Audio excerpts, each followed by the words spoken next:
Hey, True Believers England team here. Saturday night, time for a comic book auction. I had fun today.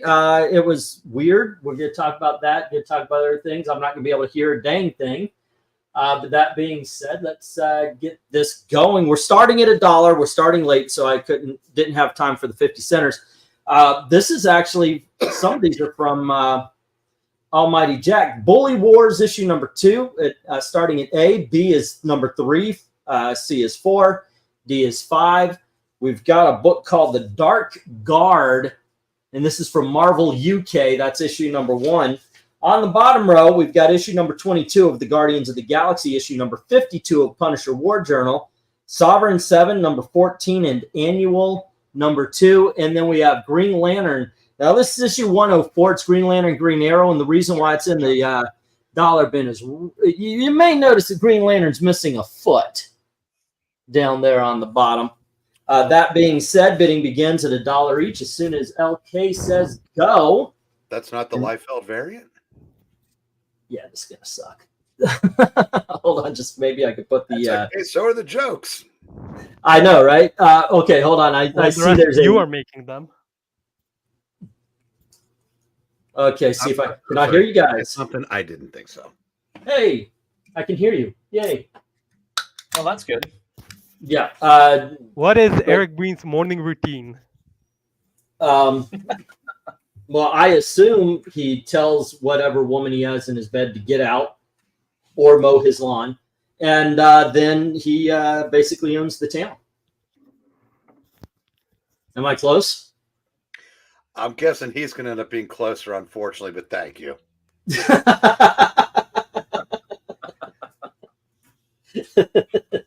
See, that's been balls in your court, Cat.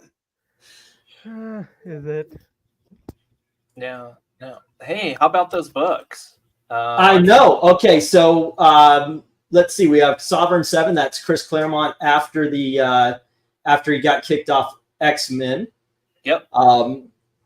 I've been trying to pick up as much Punisher as possible, and unfortunately, I am finding that to be more difficult than originally thought. People are liking their old-time Punisher books. Anybody read Bully? Getting the new ones to see if there's anyone buying. Yeah. I'm going to go off on a limb and say no. And hello to Trusty in the what you call it, the chat? Yeah, it's called a chat. But I just realized by putting the microphone on the thing, I can't show off books that I bought. No big dogs. I just went and tried to find the best deals on the collections and everything. So. Okay, should we not have a ticker going by now? We could, yes. Well, I'll just say that there's very few people here yet, and we did start a couple minutes late.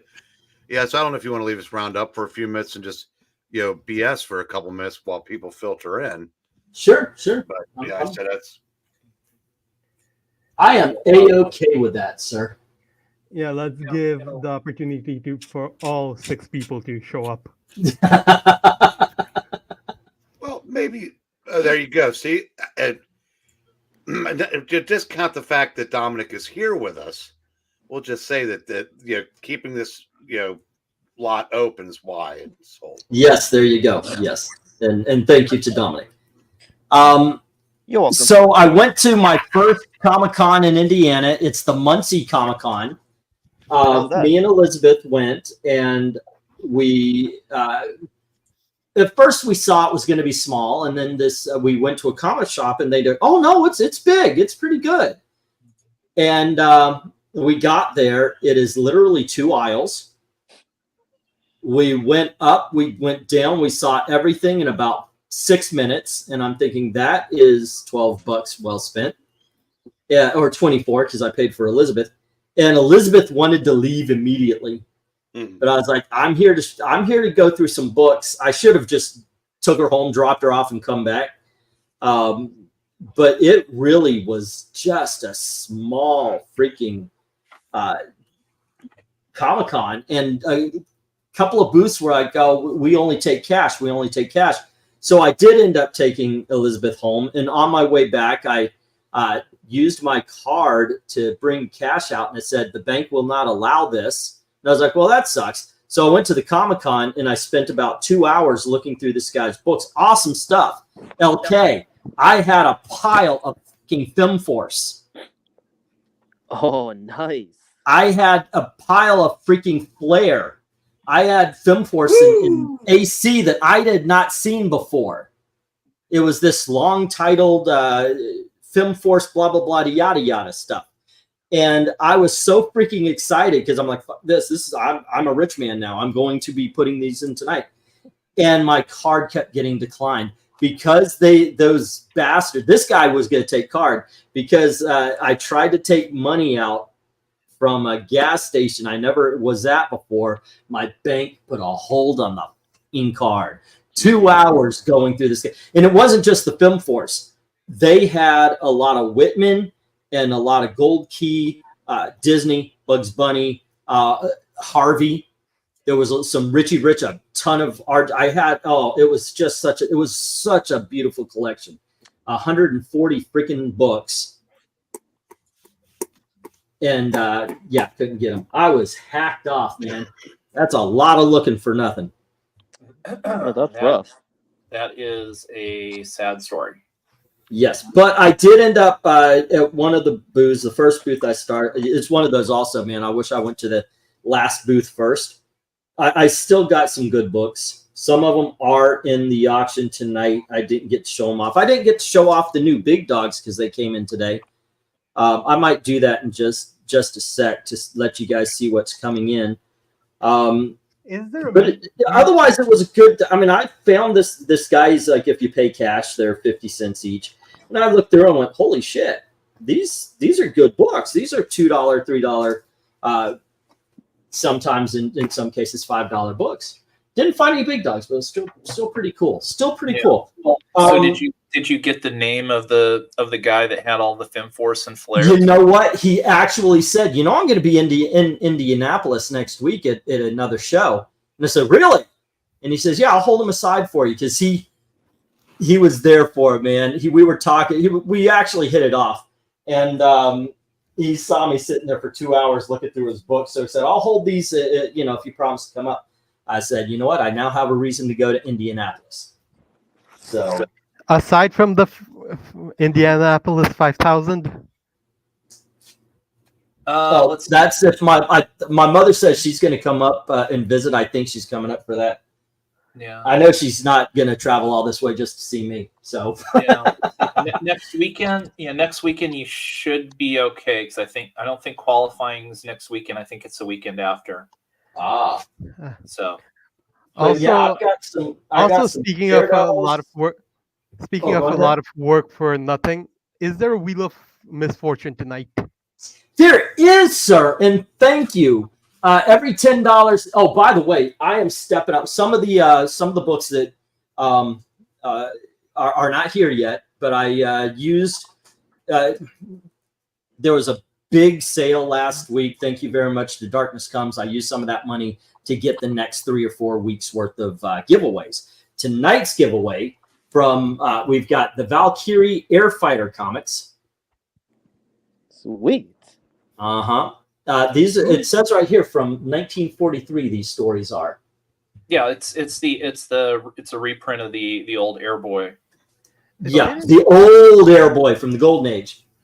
So it's not. And then we have Snyder and Capullo's Batman: The Last Night on Earth, and this is a brand new book. I've got myself a source, ladies and gentlemen. So you're going to see more like that. You're going to. It's not going to be the Ollie's giveaways anymore. I'm going to really try to step these up for you. I do want to see if it makes a difference.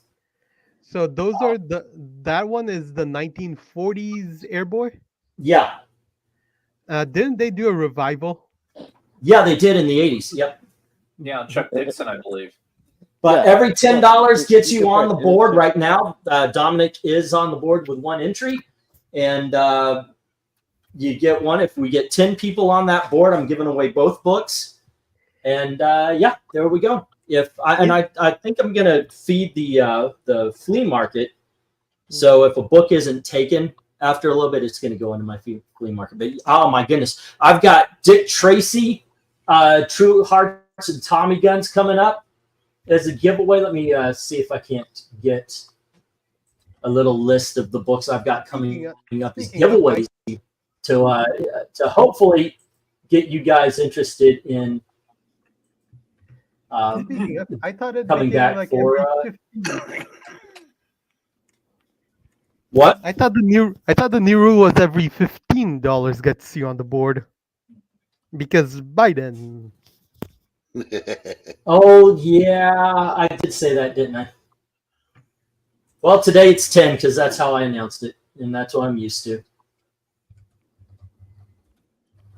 But I did. Okay, so we've got Mals by Art Spiegelman coming up.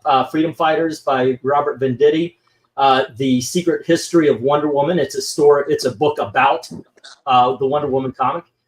Superman and Batman: Absolute Power. The Marvel Comics: The Untold Story. And as I mentioned before, Dick Tracy, True Hearts, and Tommy Guns are future giveaways. So stay tuned, ladies and gentlemen. All righty. Dominic gets this slot. Let's bring these down, and I'll put the next round up. All right.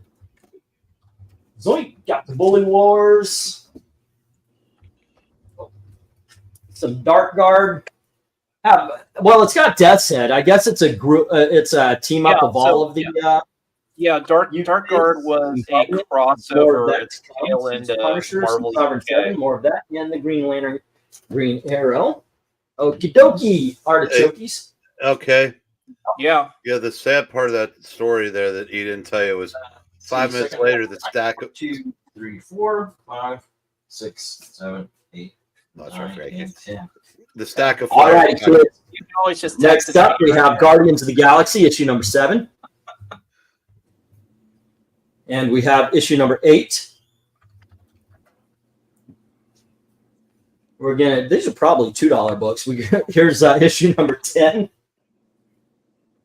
and here is issue number 11. Issue number 12. Here we go. We got Guardians of the Galaxy number 15. Now this is the original Guardians of the Galaxy, the good ones. Here's issue number 16. Here's issue number 18, where, hey, look, it's future Punishers. And then we have issue number 19 and issue number 21. Bidding begins at $1 each as soon as LK says go. Okay, I'm going to try this again. If 5 minutes later that stack of flares got drunk and started Hey, Jim, what's up? But it was okay. I liked meeting the comic book dealers. Had a conversation with a couple of them. I was saying, yeah, I'm looking for a decent comic shop around here. They told me the one that's they all said go to the one that told me that I was lucky to get a sub. One of them said, well, welcome to a small town. Okay. I guess that's the way it is. So what was the sad part after 5 minutes? I said the stack of flares got drunk and started arguing with a bartender. Yeah. I don't expect you to get that one, Cap. I knew LK would. Yeah, and they spent $1,500 at the pizza place. Did they really? That's what he alleged he did. Oh no!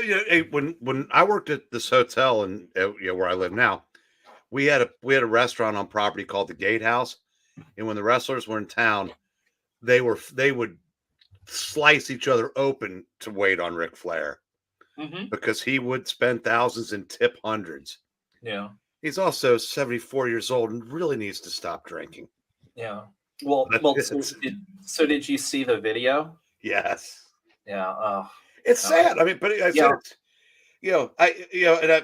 of course. Yeah, the WWE stands, turn it into AEW shit, and that's just ridiculous. But this man needs help. I mean, it's beyond territorial or whatever. I said it, because he's lucky to be alive, and getting drunk is probably not a smart thing for him to be doing. Yeah. Well, you heard the other story that came out, right? From the mouth of the expert. I was smart enough to know when to quit, and I stayed, quit. So that's I guess I do. That does make me one. Yeah. Well, you heard the other Flair story that came out though, kind of at the same time, right? No. That I guess he claims that he had a heart attack in his last match. I actually can believe that, because a friend of mine, when he finally got checked for a heart, what he thought was a heart attack, doctor told me he'd had 3 or 4 other ones. How they can tell, I don't know, but and how you don't know for sure you're having one. So I guess there's different levels. Yeah. So who knows? I mean, I said, There is the minor ones just feel like heartburn instead of a heart attack. Yeah, probably do feel like that. But yeah, I said, what was he, 72 when he did that? I forget. Yeah, I mean, I said I'm not surprised by that, actually. No. Hey, E, you gotta go full screen. Oh, Dominic popped back in, I think. No worries. I got you. Yeah.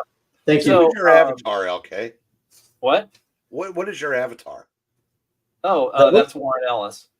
Oh, I didn't. That's what I thought it was, because at first I thought it was Frank Miller. I said, nope, that's Warren. No, not nearly decrepit enough to be Frank Miller. Right. Oh my gosh, have you seen him recently? He looks so frail. Yeah. So very quickly, for people who don't know, this Guardians of the Galaxy, this is Jim Valentino. I almost really want to say it's his baby, because I mean he did this almost, I want to say, this entire run. And this is set in, was it 3001? I mean, it's set way into the future. Yeah, it definitely I think it's in the 3000s. It is absolutely heads and shoulders above the newer version. This is so much fun. I like that. By the way, I fell in love with Guardians of the Galaxy when I got the Marvel Universe and I saw Charlie 27. He looked like the Michelin Man in that big spacesuit he wore, and I was like, oh, I got to read this. And this is the most awesome of books. I'm a fan of Guardians of the Galaxy from oh goodness, Marvel Superheroes. Yeah, I know they got a reprint in Astonishing Tales. Was it Marvel Superheroes first appearance? Yeah. 18, I think. Yeah, and the Defenders, Marvel 2-in-1, the whole freaking Badoon storyline, just so much fun. This book. If you haven't read these, do yourself a favor and check these out. So the only connection, kind of like to the current, or at that time the current Marvel era, was a character named Vance Astro, who was basically a captain, and I think in the Air Force, and it was part of the space program, and kind of a similar story to like Buck Rogers, where he gets launched into outer space and something happens, and he's launched into space because they need him to go to the future to solve problems. But while he's put on ice, and he was going to go to the future for some reason, or I forget what it was, but he ends up showing up, and everybody's still, they're good, they're alive, and he's like, wait, what happened? While he was sleeping, Earth just naturally solved their problem. Yeah, and he woke up and and he's sealed in this suit because it's basically what keeps him alive. And so you've got that, and basically he joins up with this band of people, and more or less what they all have in common is they're basically like the last of their species. So like Charlie 27's the last Martian. You've got is it Martinex, which is the crystalline character. The second issue there, that's Yondu, folks. That's what Yondu's supposed to look like. You want to hit full screen again there? Yep. And in this, he's a very spiritual character. I mean, there's basically nothing in common with the Yondu from the MCU. Let's just say that James Gunn took liberties. Liberty. Yeah. Create that character. He rewrote them. He just rewrote them. Yeah, and Yep. then that's Starhawk there on the bottom of the B that Yondu is attacking. Wait, doesn't look anything like Sylvester Stallone. Yeah, okay. Yo, So you're saying he's not Mary Poppins in this? correct. He's not Mary Poppins, yo. Yeah. He's not Mary Poppins, but he does have that weapon, I believe. So I believe the weapon is correct, but basically, Yeah, the whistle arrow. Yeah, everything else is wrong. And then, of course, young LK, when he saw Elite on the cover, like, oh, hey, I got to check out this Guardians of the Galaxy. Yeah, I would say I want to see an old school Guardians movie. At the very least, to have Michael Rosenbaum as Martin X. He played Martin X in the movies. And yeah, okay. I like those characters. Okay, so I'm the asshole. All right, I'll just let it go. Hey, Jay, what's up? And RDV, what's going on, man? Rhaegar is saying Yondu 2, then you have, what was it, Nikki? Yeah, they just, they're such great characters they've left on the table. Yeah. Well, yeah, you do. Then later on, I want to say that doesn't occur until like in the 30s or the 40s in there. Then you do have another character that kind of comes back from the past, from the kind of current Marvel era, which is the female Yellow Jacket. And she's with the team for a while, and then kind of like when it finishes up, they find a way to send her back to, current era, MCU or Marvel Universe. So basically, current era has a gender swapped Yellow Jacket. Yeah, it's funny how we didn't think of things in that way back then. It was just a character. Because it wasn't announced. It wasn't I don't know, fake. Yeah. Well, and at that point in time, Hank Pym wasn't Yellow Jacket. He'd given up that mantle, costume, whatever you want to call it. Let's get the 1 minute warning. And you know how you can tell it was a long time ago? It was a woman, and she was a villain. Oh yeah. Say what now? I know that, and it's only $1. All right, we got the 1 minute warning, and this is what I got here. A is with LK at $1.50. B is with Gems. So is C and D and E. F is with LK at $1.50. G, H, and I is with Jim, and J is with LK at $1.50. Barring any last minute bids before we get the stop. Hello to Jason. What's up? His name was Martin X. Diamond Head was a villain of the original Nova. Let's see, they were gonna set up to do a Guardians 3000, but now with how dreadful the MCU is, you can kiss the idea. Well, Rhaegar, I've said this before. Be careful what you wish for. I don't want current Marvel to do Guardians of the Galaxy. I want past Marvel before Endgame. I want them to do the Guardians before Captain Marvel. I want them to. It was supposed to be Jimmy, but he got the gig over at DC. And we'll see how that goes. Yeah, basically it was supposed to be Stallone and the co. Like at the end of Guardians 2, they hinted that. Mm-hmm. All righty, and we'll get stopped, and I'm going to bring these down, get the next round up. All righty. I'm back to having to take the headphones off when I do this. All right. Okay. Yeah. Sorry for my fat self being in the way here. Yeah. So does anybody else think it was a mistake for James Gunn to release that picture? No. What's that, Superman trying on his boots? Yeah. Good because it gave us that great meme in Al Bundy's shoe storm. Okay, now this is a $1 lot, but I do have a $2 book here. We have Punisher 2099. It's issue number 1, and then we have issue number 2, issue number 3, We're going to take a little jump here to issue number 6. Issue number 7. Here is issue number 8. We have issue number 9. Oh, hold on just a second here. Here is issue number 10. And then I've got Punisher Warzone, issue number 13. And to fill this out, we have from Epic Comics Heavy Hitters, The Trouble with Girls number 1. Bidding begins at $1 each, except for, of course, number 1. As soon as LK says go. Okay, fast forward to 2024. Somebody, an artist tries to submit that cover to Marvel. Which one? The Trouble with Girls. Now? Yeah, that's what that fast forward to 2024. They'd be run out on a rail. No, it depends on the artist. I could see that being a J. Scott Campbell variant, but Not that's a chance. That's look as where his far as head you is. go. Not a What? chance. It would have to be one of those where it's like Frank Cho's own personal.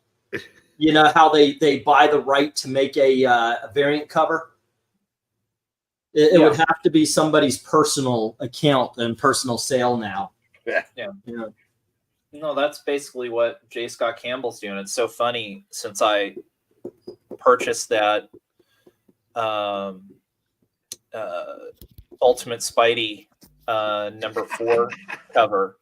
Every week I'm getting an email from the J. Scott Campbell website saying, hey, this variant's coming up and this variant's coming up. It's like, no, I don't want any of these other ones. Go away. I just wanted this one. Leave me alone. He's got one for the Deadpool Wolverine book that's coming out. Shoot, there was another one. There's been like 2 or 3 that I've gotten emails on in the last couple weeks. Yeah, back to the books. Normally, the title character's head being in between the legs of a hot babe would be the coolest cover up here. Yeah. But I got to go with the one next to it. That was always one of my favorites. Punisher mowing his own symbol into his lawn. In his suburban white picket fence. Hell yes. And that is how the Punisher is finally taken down by the HOA. There you go. The bad guys couldn't hurt him, but the HOA takes him down. Yeah. Yeah. Hey, Cartoons and Comics, what's up? And hello to Eric Boyd. I know you mentioned something, but I just didn't say hi then, but I'll say hi now. Oh, well, you need to go and call King and try to convince him then, although I think Disney fired King. Yeah. He decided to beat his wife at the wrong time. He should have done it 20 years ago. And it wasn't even a wife. It was a girlfriend or just a, somebody he went out with.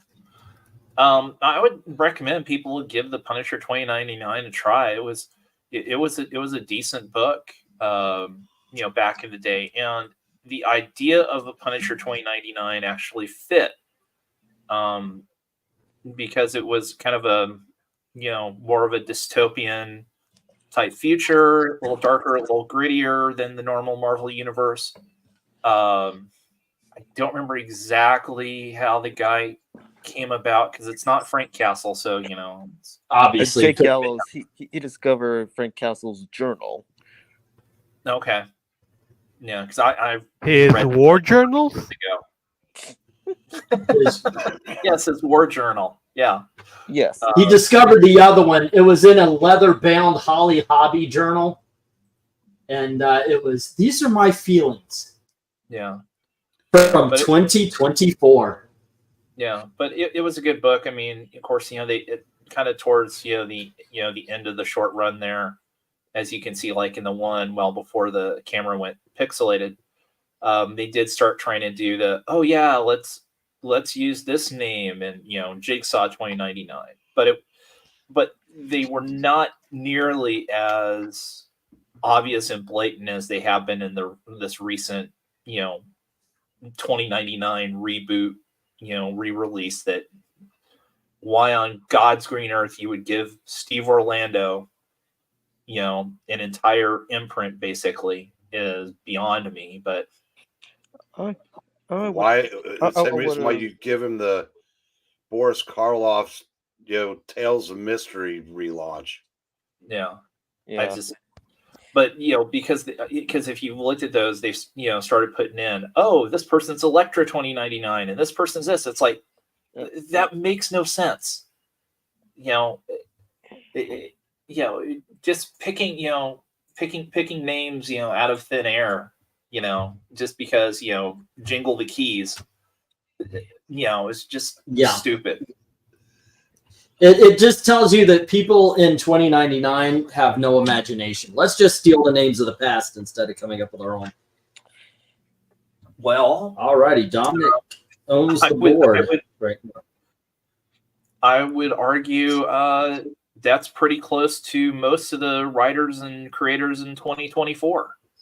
That is pretty much, yeah. Well, I mean, it was funny. I know this week, going back and forth on Twitter a little bit, there were people saying, oh, movies were so much better in the 80s, and then people coming back going, no, that's just nostalgia. Everything, you just remember everything. You think everything was better back then, but there's a whole bunch of bad movies in the 80s and blah blah blah. And my whole response is, the difference is, well, but here's the difference. 90% plus of the movies in the 80s were original ideas. Mm-hmm. Or, taking stories from books that had never been done on film before. What do we have? Is LK going through a Star Trek wormhole or anybody else? Uh-oh. E is still with us? Definitely roboting there, brother. Am I the only one that hears E is like roboting? He was roboting big time. Okay. Just checking if it was me or him.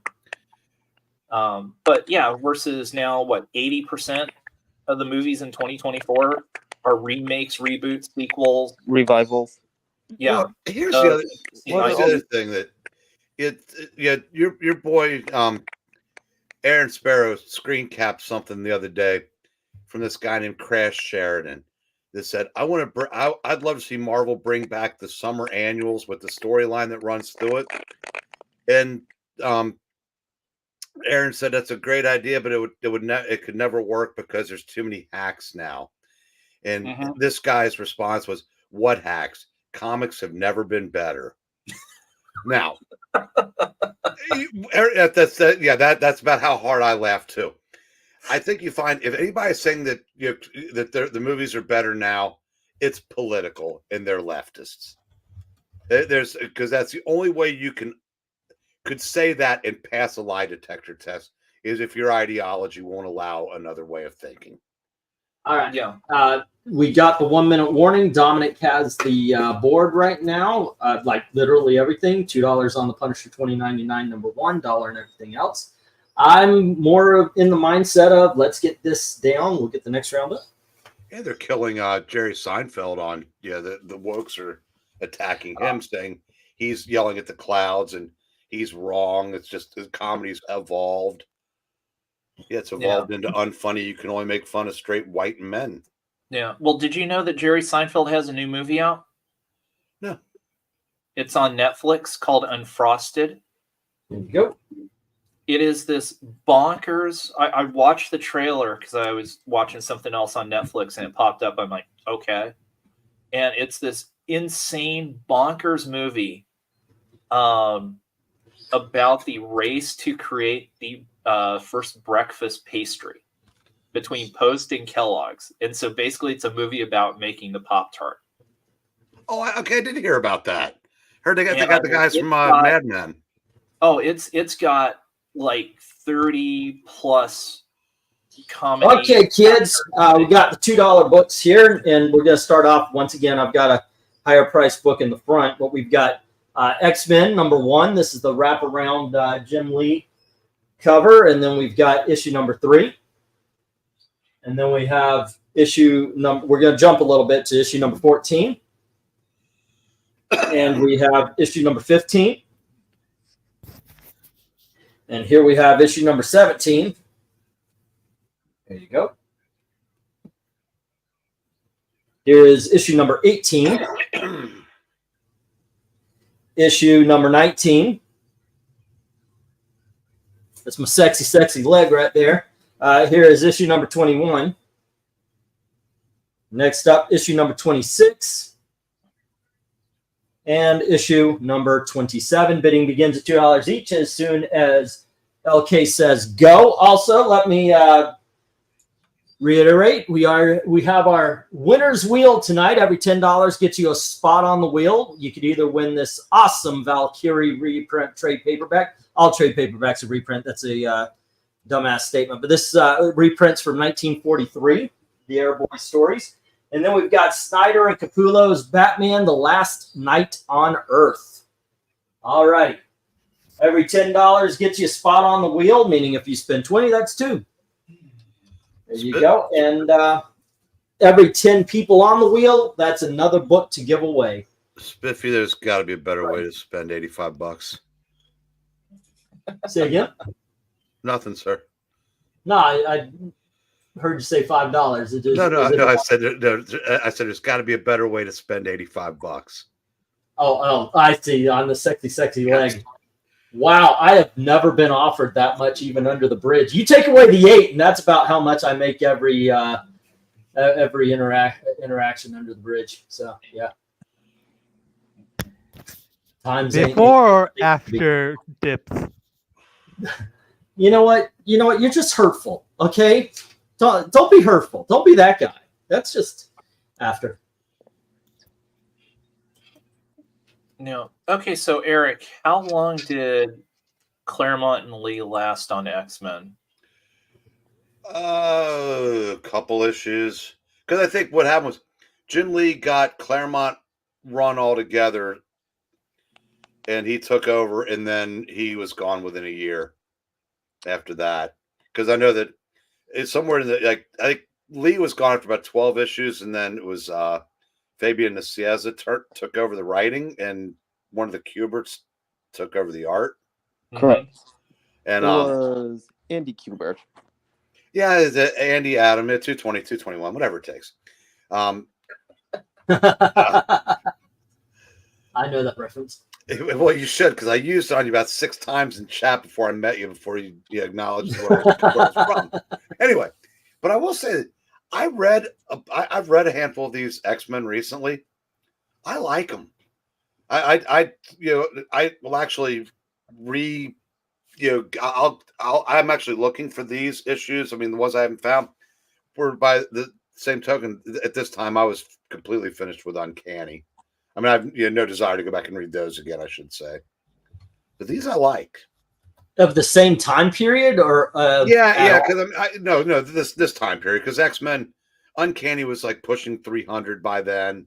Yeah, and and like I said, the without Jim Lee on art and without Claremont writing it, it sold great because it was Uncanny X-Men, but I like this book better. I like Hubert's art. Oh yeah.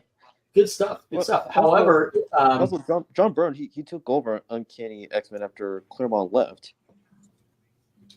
This is a bit of these might actually be owned by everybody already, because there is no interest in the last 4 minutes. So let's just go on to the stop. We'll pull these down. We'll get to the next lot.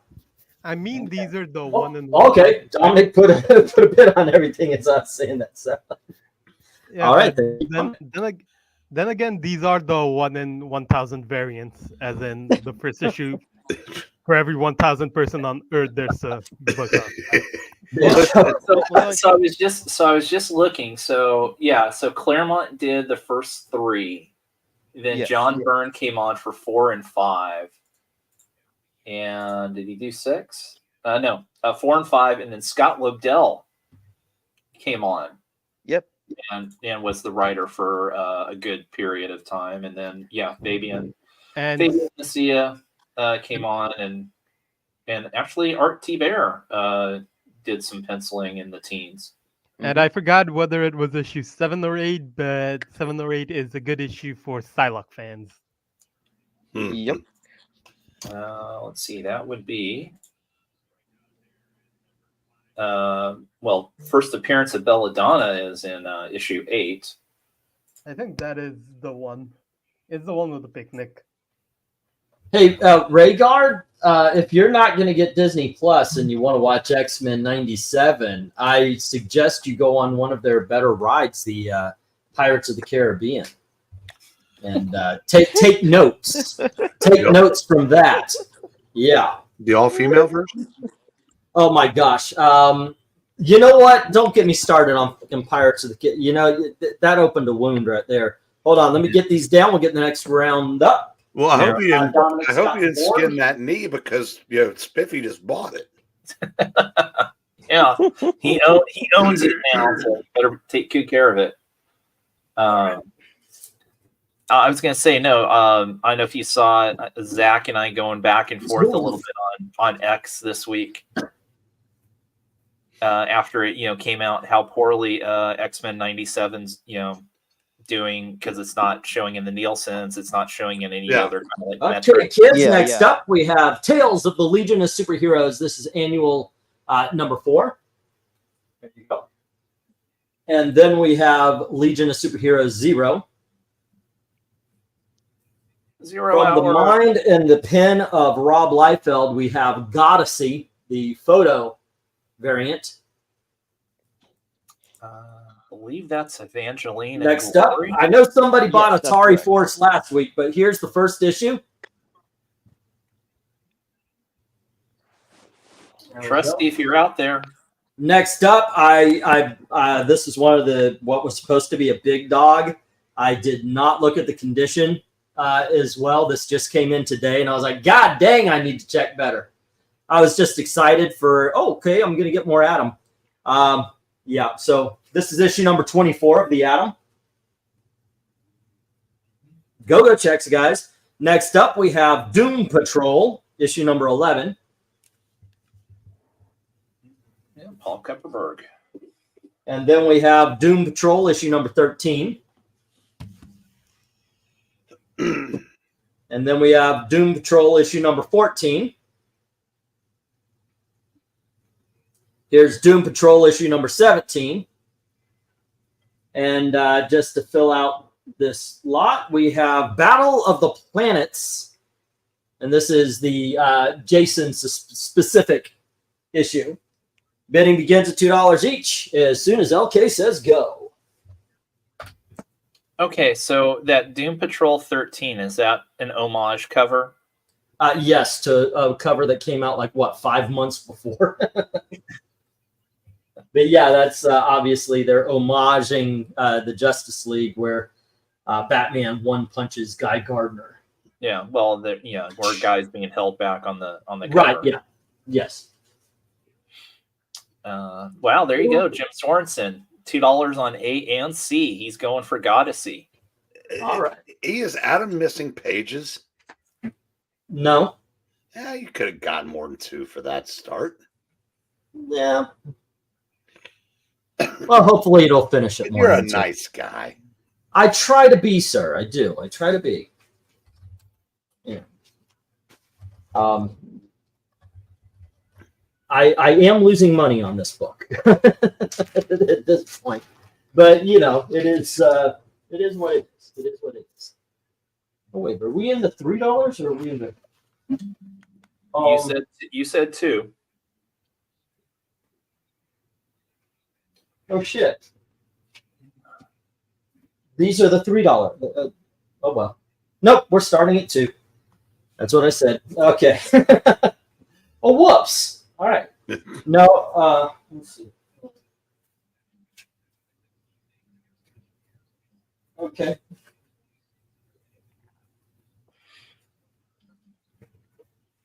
Yeah. So I'm not too familiar with this era of Doom Patrol. I mean, I recognize the characters, but I wasn't reading it at this time. Paul Kupperberg, which I believe was when Neil Adams gave an interview, said there's 3 people in the world he despised. And it was I can't remember who one of them was. One was Donald Trump, of course, and Paul Kupperberg. Oh wow! Yeah, Well, he's got good company. That's Well, that's rude. Well, I'm assuming it was Paul Kupperberg because the other one was an artist, so you have no reason to hate him, I wouldn't think. But I know it was one of the Kupperbergs, so I'm just going to assume it was Paul. But it's kind of nondescript. But I'm such a mark for the first couple years post DC Crisis. Most people just look at these are the issues that clog up space until Grant Morrison took over with number 19. These look like a hell of a lot of fun. They were. Mm-hmm. Yeah, I mean, I have all these, and I don't have the Grant Morrison books because to me, it was. I know everybody says how wonderful it was. I liked Animal Man, but I didn't like his Doom Patrol. To me, it was just like weird for weird's sake. Yeah, I think Animal Man is an incredible book. If you have a chance to buy the Volume 1 trade, absolutely pick it up. It is just an incredible 11 issues. Like if you see it, like let's just say like in an auction or something, race for it, fight for that. It is that good. That's what I believe. Yeah, I truly believe that in my heart. Fight for it. Don't let somebody else get it. Yeah. Indiana had tornadoes. That's what I heard. Thankfully, not near us. Every so often, when I order up some big dogs, something comes in, and I'm like, "Do I really want to sell that?" This week's book is speaking of the Atom. This is issue number 7, and this is the first team up between Hawkman and the Atom.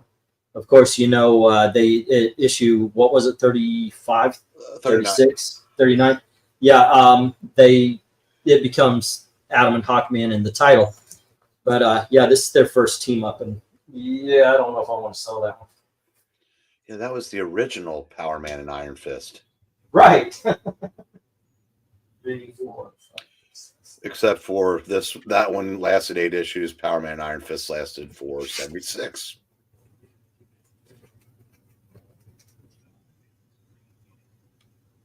Wow. Your chump stain reliever just walked a 163 hitter. Okay. Lovely. Fortunately, he's got plenty of opportunities to make up for it because there's a lot of 163 hitters in this lineup.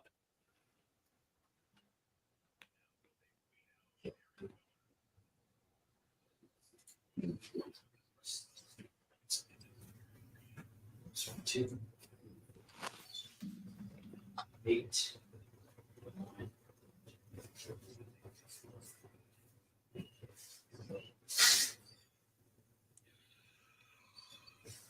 Okay. Fun times. That Animal Man issue where he had a conversation with the writer was good. Issue number 24 or something around there. I believe that was it. Yeah.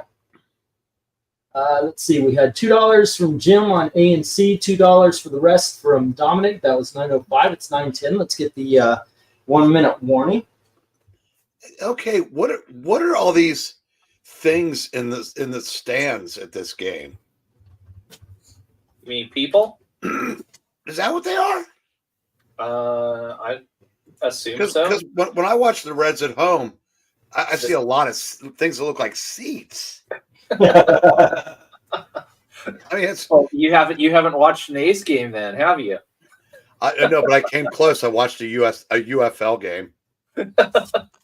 There were more people on the field than in the stands, and I'm not kidding. There you go. Way to get them 2 at a time, Jonathan. You piece of shit. Wow, you feel. I don't know why, but here this came in. This is coming up in the $5, as well as Avengers 137. It's rough around the edges. I probably could get a little more, but yeah, this is the second beast in the Avengers. Actually, technically it's first because 136 was just a reprint of the Amazing Adventures where he met Iron Man. Yep. Then we've got the boy who collected Spider-Man. We've got a Sergeant Rock. So some good things coming up. These are the books that came in today. I didn't have a chance to do an unboxing. Oh, we just hit a. He's going to get out of this inning unscathed after walking. And let's get the stop. Jim has A and C, and Dominic has the rest of the board. In hitting a 190 hitter. Zoink, zoink, zoink. All right, and according to Eric there, Dominic, you got yourself a good deal on an Atom. I think you got a good deal on everything. There we go. Let's see. Next up, we do have the $3 books. Oh, whoops. Come on. Okay, kids, next up, we have Fantastic Four, number 228. Nice. And we have Fantastic Four, number 229. Cool. And here is Fantastic Four, number 230. Nice. And here is Fantastic Four 231. Also nice. And Fantastic Four 250. Then we have Superboy in the Legion of Superheroes. This is issue number 255. And we have Justice League issue number 52. The centerfold, there's 4 folds that is not attached to this staple. All right, and that's why it's in the $3 area. Next up, we have Guardians of the Galaxy, issue number 14, with the Cosmic Ghost Rider. And then we have Star Jammers, issue number 1. And we have Classics Illustrated, issue of number 23, which is Oliver Twist by Charles Dickens. Bidding begins at $3 each as soon as LK says go. Fun times. Good stuff. Eclectic stuff. Hillary came out of his shoes.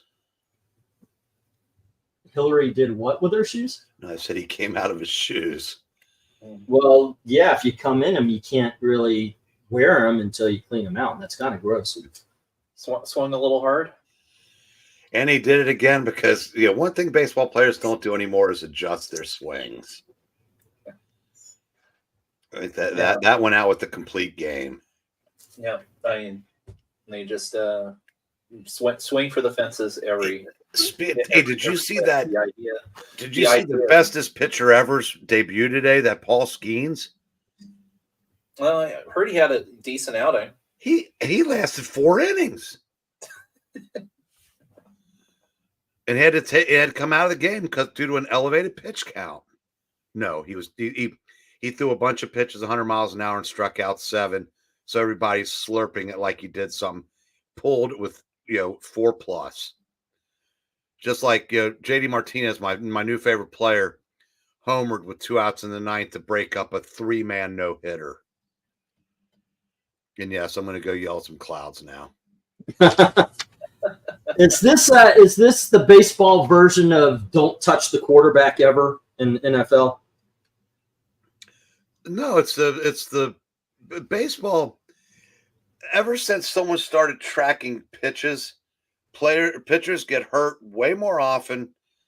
Yeah, the results are just nowhere near what. Of course, these guys are all wound up like clocks too. And as Ozzie Guillen pointed out a couple weeks ago, you couldn't pull fat. That's why older pitchers didn't get hurt as much as pitchers today. But no, right. But at least Paul, you see who Paul Skeen's girlfriend is, El? Oh yeah, no, I definitely followed that for. Well, yeah, I said that. Thanks to Outkick. And he's one of the dorkiest looking guys I've ever seen. What? He is one of the dorkiest looking guys I've ever seen. Well, he must have a good personality then. Well, he could probably change a lot of that by shaving that mustache. I'm sorry, mustaches haven't looked cool on their own since the 70s, or Tom Selleck. Yeah, he's trying to bring it back. Hey, she must be okay with it though. So. Oh yeah. I saw that the in-stadium reporter was interviewing her today. Yeah. And when they finally pulled the camera back and showed both of them, Olivia Dunn wasn't any prettier than the woman interviewing her. So that was a nice TV screen for a couple seconds. Of course, yeah. I said our equivalent is really attractive too, and oddly enough, she's the daughter of Chris Sabo. Fortunately, she has none of his looks. That's a good thing. Oh, that's a very good thing if you're Annie. Yeah. All righty. Dominic is definitely leading the pack with 5 spots on the wheel tonight. All right. Good stuff. Lisa, I have some more. All right. So what do you know about these books, and where would you go, Eric? What is the most awesomeness of awesome on you? You know, honestly, the collector of the Justice League, but the reader, FF 250. That was a neat story. Yeah. When the twist that everybody knew was coming. See what I did there? I tied it into the bottom of the book underneath it.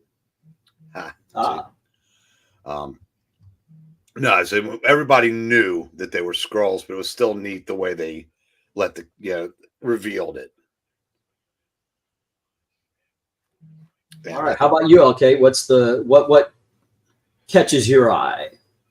Well, I mean, the Fantastic Fours are certainly great. Again, I'll go back. Guardians. Cosmic Ghost Rider.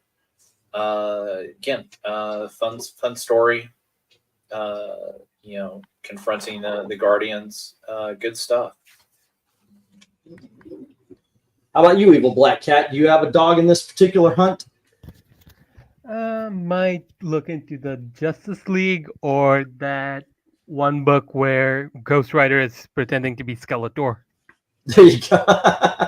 Absolutely, the Justice League has to be got in this round. I mean, it's literally here just because it's a good reader copy. Those 4 pages are separated from the staple, but still a great reader copy. And right next to it is an incredible issue of Superboy and Legion of Superheroes. Now, I know it's an incredible issue because that entire freaking run at that time is incredible. So absolutely that. If you haven't read Starjammers, do yourself a favor. It is a great story. And that entire top row is, and I agree with Eric, the best of them is 250, but the entire top row. That actually, this is one of those that everything should go. Everything must sell, but if I'm going for just 1 or 2, these are the 2 right here, F and G. All right, let's see what we got going on. We got Jim bidding on G and H. All righty, the Cosmic Ghost Rider.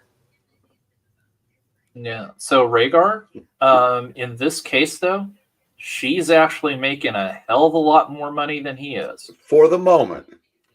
Well, there was a good article on Outkick today, too, talking about famous couples. Because I said, in 1954, when Marilyn Monroe married Joe DiMaggio, she left immediately to go do a USO tour. And she told Joe, she goes, you've never heard cheering like that. And he goes, actually, I have every day I played. It's because they were on equal footing. She was the biggest movie star in the world. And he was Joe effing DiMaggio. They said, Travis Kelce will never be as famous as his girlfriend, but Paul Skeens will if he's legit. Because I said, Olivia Dunn there's no pro gymnastics to go to. And even though she's got an enormous social media presence, and she came across really, really nice too. I said I thought that was kind of an interesting, juxtaposition there between those, Travis and Taylor and Paul and Olivia. But actually, it does make for a decent story anyway. Oh shit. Alrighty, and where are we here? We've got 9:14. It's 9:21. Let's get the 1 minute warning. Alrighty.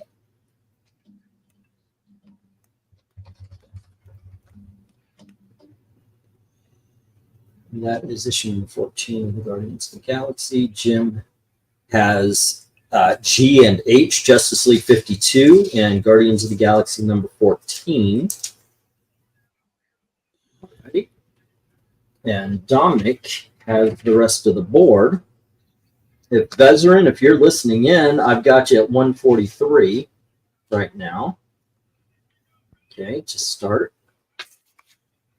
And we're going to see. Let's get these down, and we'll get the next round. Okay, fun times. Where are we at here? We are moving on to the $5. $5 comics. Gimme. We didn't change the. That's my boy. You're welcome.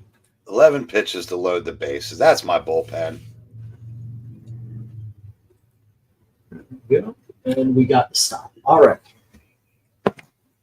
Once again, Jim has G and H. Whoops. Doink. And Dominic has the rest of the board. Yeah, it shouldn't be possible to find this many bad relievers in 3 years. Good stuff.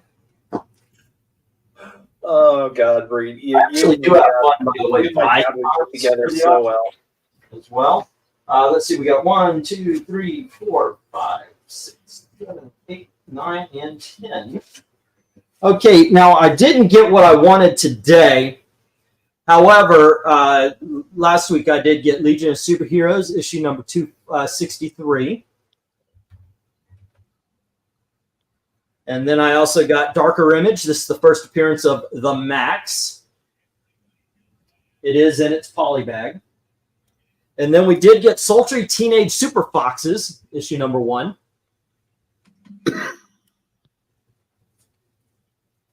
And we got Film Force, issue number 34. And we've got Film Force, issue number 35. Here is Film Force, issue number 36. And Film Force, issue number 40. And Film Force, issue number 57.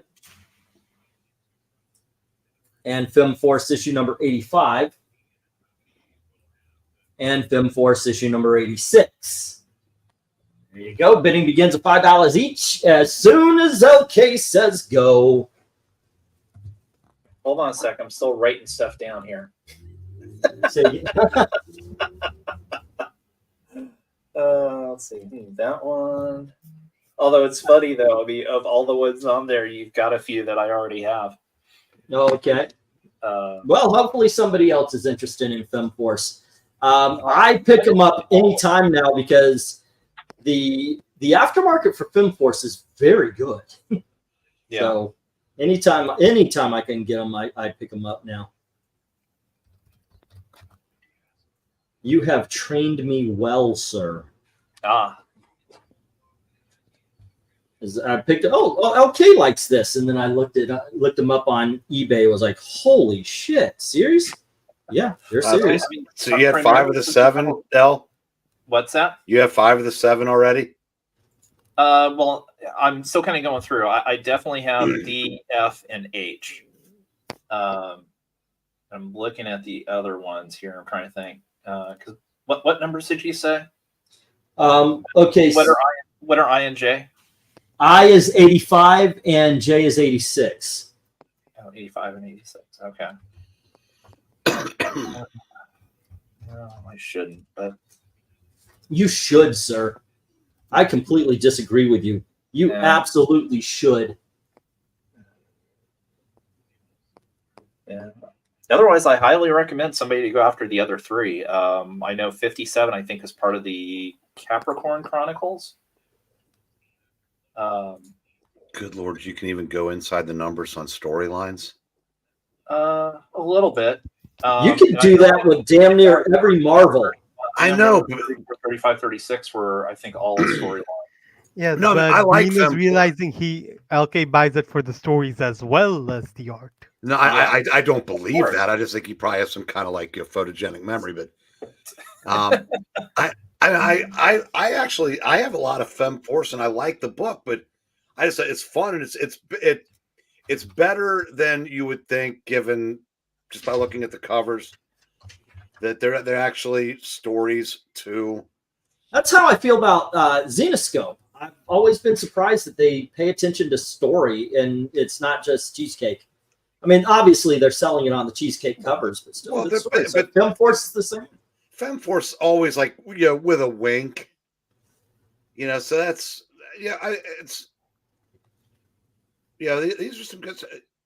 Oh my God, I would have called ball for just on principle. Yeah. Well, I mean, what I would say is what part of the key of FemForce a little bit is they had a lot of golden age style storytelling. Yeah, kind of in terms of the characters, but they obviously did get.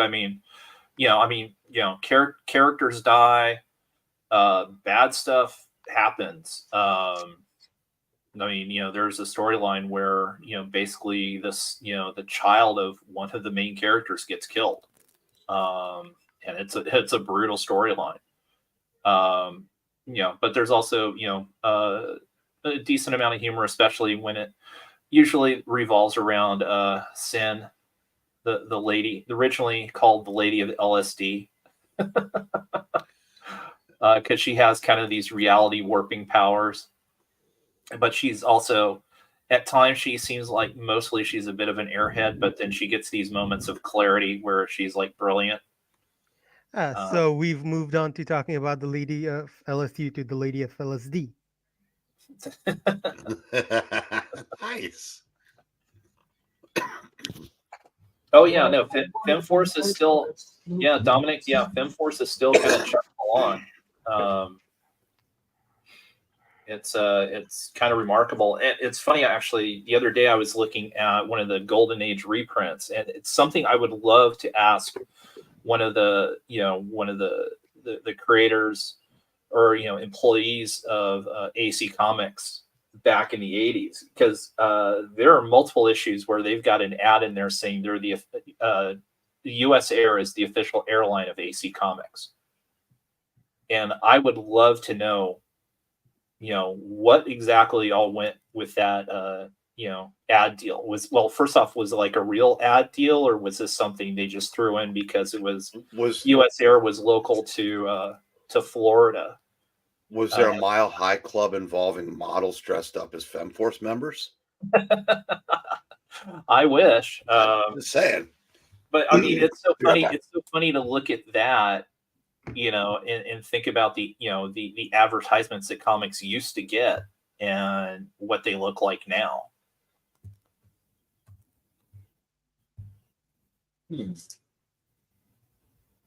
All right.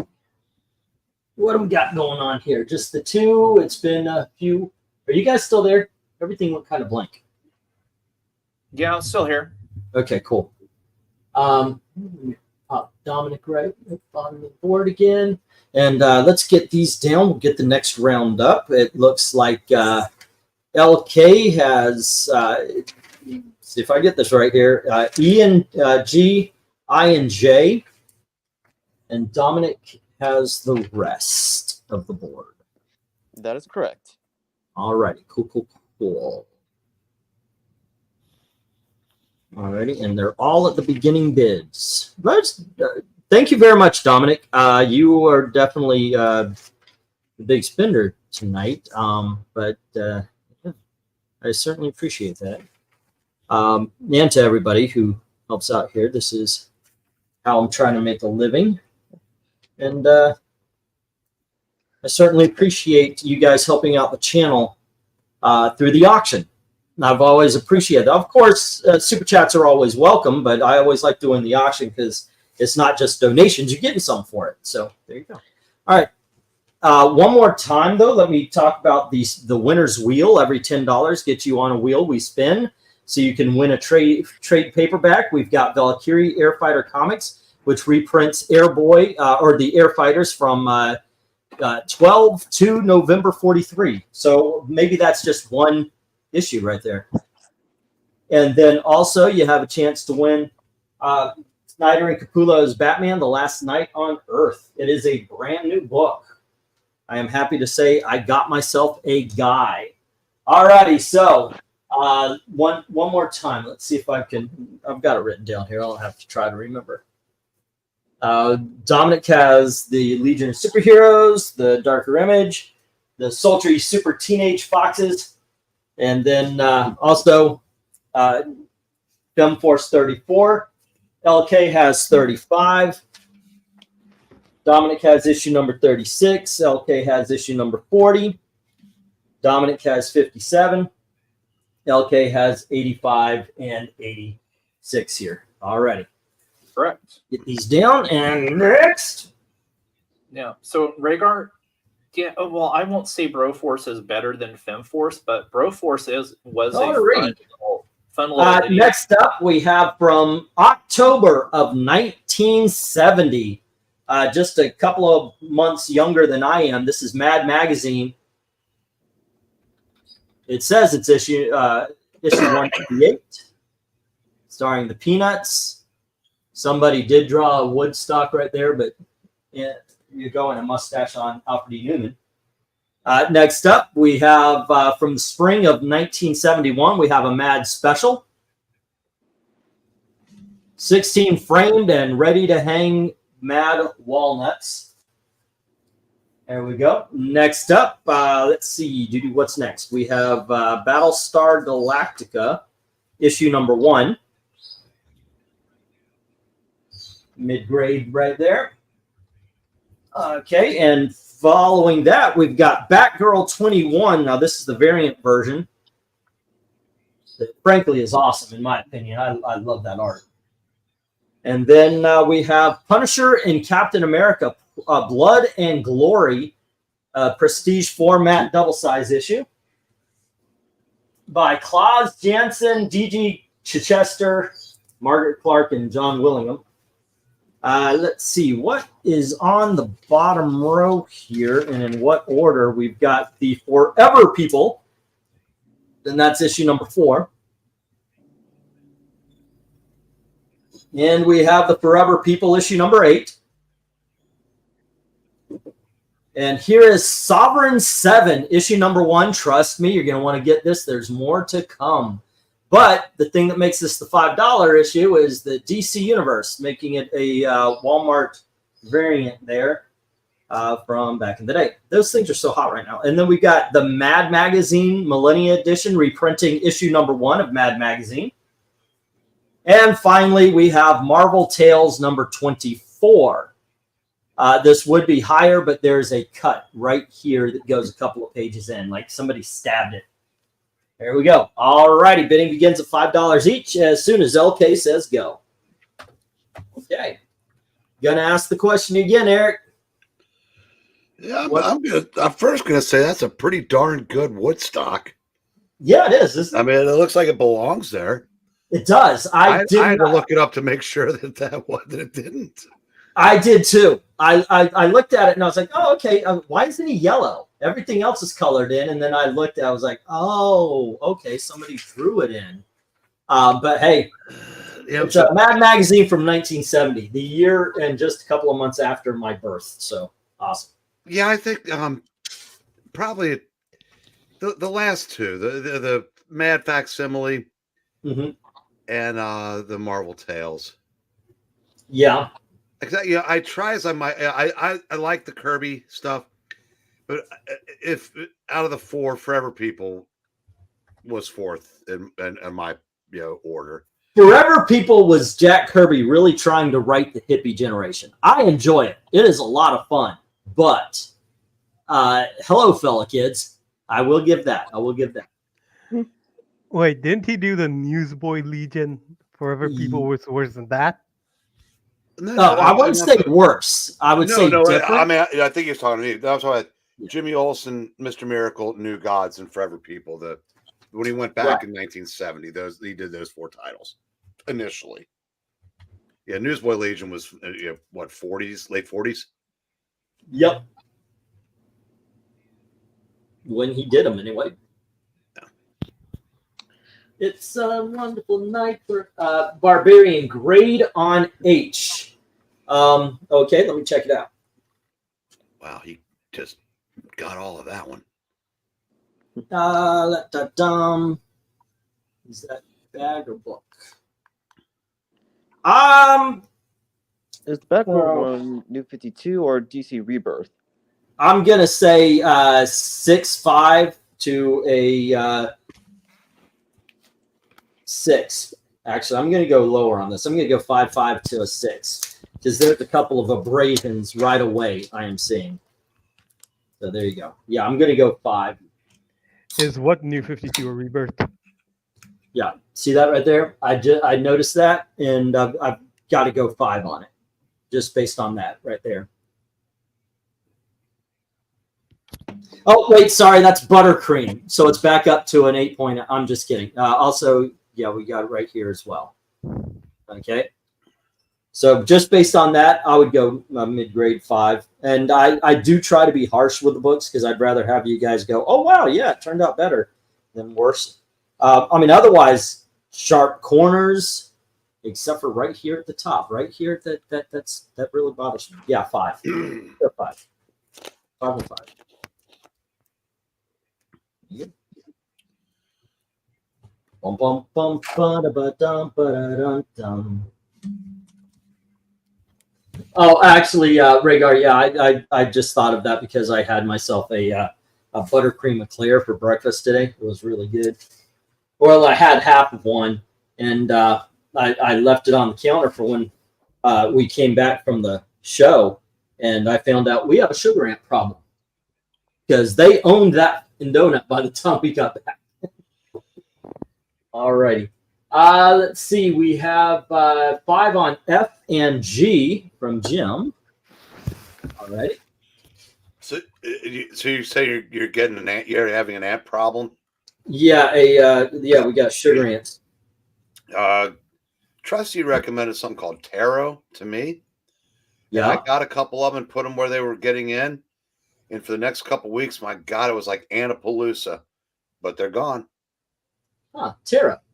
Yeah. the Tarro, and it's okay. You can get them anywhere that you like. I got them at Kroger, is in the pest control. Okay. All righty. Ant season should be winding down a little bit by now too, though. So that Personally, I think you guys should give Battlestar Galactica a try. Definitely the Marvel Tales. I think those are the 2 I would go for first. Like if I were just pick 2. Battlestar Galactica was fun. That is an adaptation of the movie. It's like Star Wars. The first few issues were adaptations of the storyline of the movie. Go for Punisher and Captain America. Good stuff. No, but the cover is appealing. It is. It is awesome. And yes, I think it is good stuff. I read it a long time ago. It's been a while. It's been a while. LK, tomorrow, would you like to do a bad comic beatdown on Boy Wonder #1? Depends on the time. I am going over to my parents to eat, but that should be early afternoon. So I mean, I should be back, sometime tomorrow night. Okay. Because I read it. This is something I've read beforehand, and I think it needs discussion. I've heard a couple things, but I haven't looked into it. I've kind of steered away from bad comics. I read the Uncanny X-Men Free Comic Book Day book, so unfortunately I know exactly what we're going to get from Gail Simone, and it's, I'll say, average at best, but there was a lot of it that made me groan because you could just, again, this is where probably if I was reading this story 20 years ago, it wouldn't bother me, but you just have to put it into the modern context because that's what these writers have done. And it's just like, okay, this is an allegory for X, Y, and Z, and just yeah, it can't just be about people and people feeling awkward and trying to find their way and so forth and so on. It's got to be, it is what it is. It is what it is. Yeah, I mean the whole thing. If people read it, it's basically a like 8-page Jubilee story, where she's checking out what's left of the mansion. Drives off, stops at gets run off the road by a bunch of loudmouth teens and stuff, and she then rides over to a local diner, and of course those guys happen to be there, and there's a obvious mutant because she looks like basically a anthropomorphic zebra. That's the waitress, and of course they're giving her a hard time, and the mom's like, oh, she's just different, so they're playing off the whole denial thing. And then I swear to God, if I see anybody at a con doing the stupid mutant hand symbol, I'm gonna be tempted to just slap him in the face. But I heard about that. Yeah. Basically it's horns down. So it's your index finger and pinky finger. You hold your hand down. Yeah, so it makes an M. Pinky finger out. So it makes the M, right? Yeah. Okay, I would like to call Gail. I know you don't watch this, and I said Gail, and my wife's probably going, yeah. Got to stop trying to make a meme. Just write a story. Remember Plastic Man, where it was Wang? She was trying to make Wang a thing. Like, Wang! Like it meant, hey, all right, that's awesome. No. Just stop trying to make Wang a thing, Gail. And the mutant hand symbol, it's Wang all over again. She's just trying to get her Wang out there. Yeah, there's a joke in there somewhere. I don't see it, sir. I think you're not taking the Wang serious enough. When discussing Wang, I think we have to truly devour it. There's just the word Wang has to roll around in your mouth for a while for you to truly appreciate it. Well, I'll tell you what.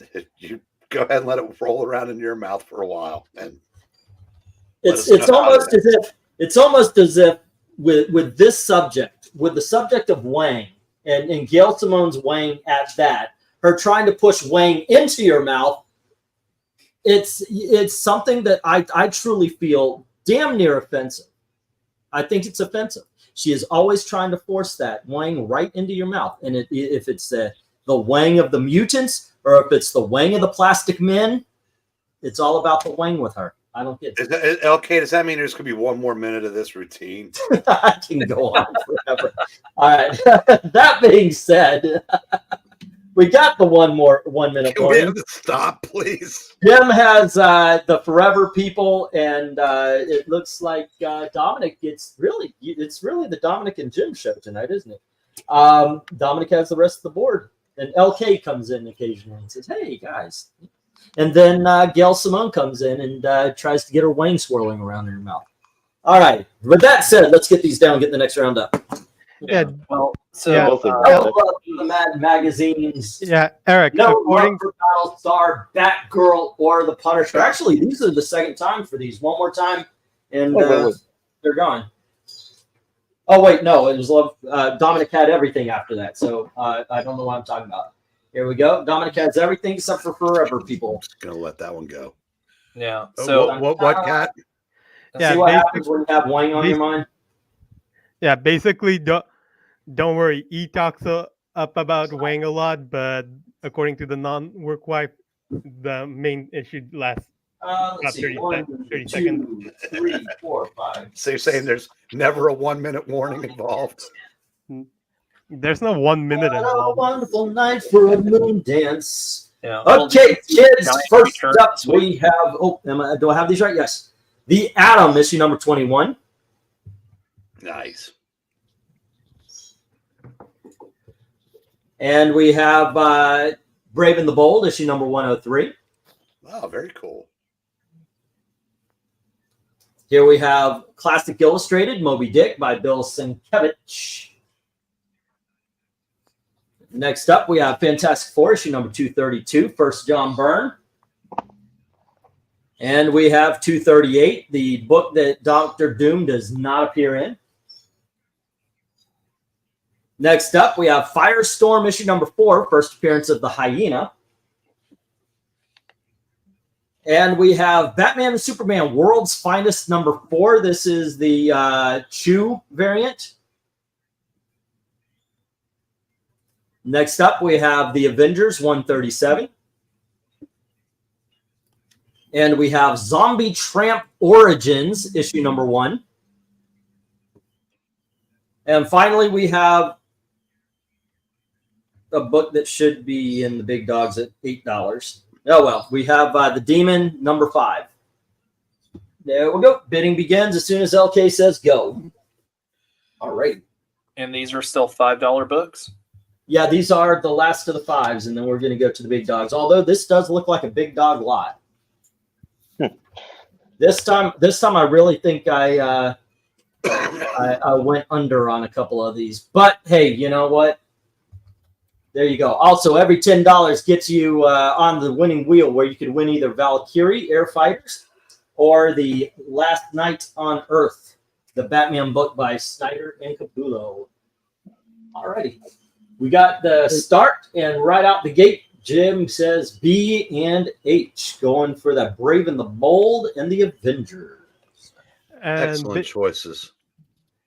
And for modern Scott Snyder, that Batman is not bad. All right, cool. Good to know. All right, so those are not bad choices. Where would you go, Eric? Oh, mine's an easy one. Avengers. The Avengers. Yeah. It's my favorite. It's my all-time favorite title, and like I said, and that was what I went one-on-one with Graphic Man on 2 weeks ago. So, all right, and that is the first Beast joining the Avengers. yes. All righty, so it is a mid grade. That's why I have it in the $5 instead of 10 or 15. I thought it was kind of clever the way they introduced him. He was wearing an Edward G. Robinson mask over his blue face. Uh-huh. And I don't know if they ever went back to that. I thought that was kind of clever because I think Englehart was still writing at the time. And yeah, they're attacked by the Stranger, or are they? We find out may or may not have been in the next issue. But yeah, it was a cool 2-part story. All righty. How about you, Dom? Oh, well, what appeals to you up there? I would have to go with Firestorm. The Firestorm. That's such a great run. Yeah, but you'd need $6 to go after Firestorm. At this point, because LK says 5 on F. Yeah, I'm looking at these. You know what? Brave and the Bold. It's still I'm reading the Atom more now, but I got to go with the Brave and the Bolds. I love the team up books at the time. If I'm going for one, that's it. If I'm going for 2, I also have to respect John Byrne and pick up 232. Yeah, that definitely. Well, Brave and the Bold was actually still going on for a while before New 52 and Flashpoint happened. That was a different Brave and the Bold. The main Brave and the Bold ended in I want to say, around Crisis. Yeah. No, that actually. No, but before. No, it ended in 83 because that gave way to Batman the Outsiders. DC Comics Presents lasted until the Crisis. Because it was Brave and the Bold that introduced the bat. Yeah, it introduced Katana and Halo. And who is this guy pitching for San Francisco? He looks like a manga character. He's like 6 foot a leg. I don't know. Let me see who's pitching here. Oh God, can you pronounce his name? Sean Heil. Yeah, well, that's because he is 6'11". And Dominic says A, C, D, E, and J. Is he really? Yeah. I say if he changes his first name to Sieg, he's Zach's favorite player.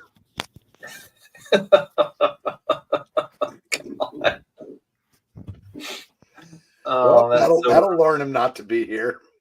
Yep. Yeah. So, and he was consistently wrong.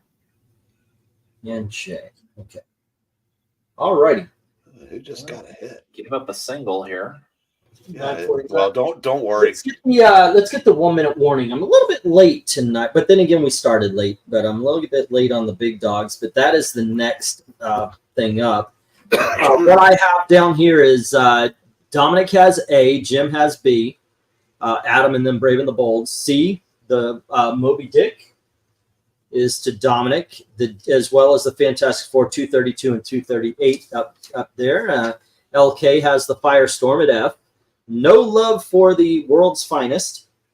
That was a long shot. I just like the cover there.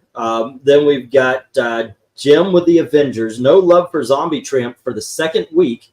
Oh, come on, folks. If you want some good, sexy fun, pick up the Zombie Tramp. You won't go Dominic probably has the first and the second best deal on this board, which would be A and J. I think A is probably the best deal. J is the second best deal up here. The only good thing about it is when he misses the ball completely is at least he didn't hit into a game-ending double play. Venkman missed out on the. It's got one more shot, and then it's going to my flea market booth. Which, by the way, I put up. We have bags and bags of Disney pins. Me and Gail used to collect hard on these, and I put them in, and the other day, somebody comes into the shop, buys $191 worth of pens. Is this an annual of World's Finest? Say again, the World's Finest? Oh, no. It's the Mark Waid version. It's issue number 4 of the Mark Waid version that's been out. Oh, wait, it's actually a good book. Wait, actually, I'm trying to remember if I already have that in my long box. Yeah, it is. It is from this last run. So let's see. Well, I do know. Well, what I do know is he's no longer running Shazam. Like the current writer is Josie Campbell. Okay. Which is another reason to not read Shazam. What's a Josie Campbell? Didn't she just do this awful run on Teenage Mutant Ninja Turtles? Or that's Sophie. No, that's Sophie Campbell. Completely different person. Yeah. Josie Campbell, as far as I know, has been a woman her whole life. Yes. And so far from what I've read, when she took over Shazam after Wade left, well, she's actually she's maintained consistency. Let's get these down, and we'll start up with the big dogs. Oh, so Dominic said. So she calls us all Nazis and says she'd rather let the industry burn than work with people she disagrees with. She did. Oh, I thought you said she kept up with Mark Waid's consistency. No, there you go. I'm talking about the quality of the series with Billy and the Marvel family. Okay, so Dominic has A, Jim has B, Dominic has C, D, and E. I've got to take the headphones off for these two. And then let's see, F is to LK, I believe. Yep. And G is no love for G. H to Jim, no love for I. He goes into the box. And the J is to the Demon. The Demon is Dominic, I guess. Okay, there we go. All right. I know what I just said. I didn't mean to, but I know what I just said. All right. Okay, so I just remember, I already have issue number 4 of World's Finest. That's why I didn't place a bid on it. I heard as soon as Josie Campbell got the gig that she just instinctively tried to get Rock and Roll Ninja canceled. Looks like I need some labels here because I missed a couple. Rock and Roll Ninja. That's just a pin. That's your boy Zach's latest book. Okay, kids. Yeah. Next up, we have. Hold on, make sure that I'm reading off in order that I need them to go in. We have The Amazing Spider-Man, number 248, The Kid Who Collects Spider-Man. And that's going to start at 10, as well as Our Army at War. Indiana Jones, The Further Adventures of Indiana Jones. number 1. Omak by Jack Kirby. This is issue number 1. And then we have The Champions, issue number 1. Nice. Next up, we have from DC Comics, The Shadow, issue number 1. Sweet. And we have another demon. This one, so far, the top row is starting at 10. So far, we have 2 15s on the bottom row. This is the first appearance of Clarion, the Witch Boy. And then we have Weird Western Tales featuring Jonah Hex and El Diablo. This is issue number 13. We're going to drop this to 8 for a little bit. We don't, and this is Avengers 171. And then we have issue number 339 of Action Comics. Alrighty, and the last 2 are 8, and these 3 are 15. The top row is 10, except for the champions. Alrighty, bidding begins as soon as LK says go. If you don't have Spider-Man 248, the second half of that book is touching a story as you'll ever read in a comic.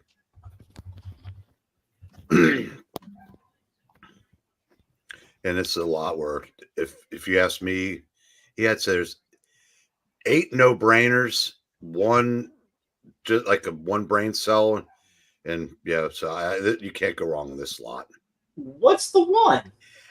Yeah, I've never been a licensed property guy, so Indiana Jones would be the one that I would be of the least interest. That's the only book on this 2 rows that I have never owned. Okay. I have. I'm not sure if I've owned that cool. Action Comics, because that doesn't look really familiar, and that's old enough where no, I did. I forget I had like 297 and up before I sold. But yeah, it's this is fantastic. It's a great lot, and the Avengers is right in the middle of what I consider my favorite storyline in Marvel history. But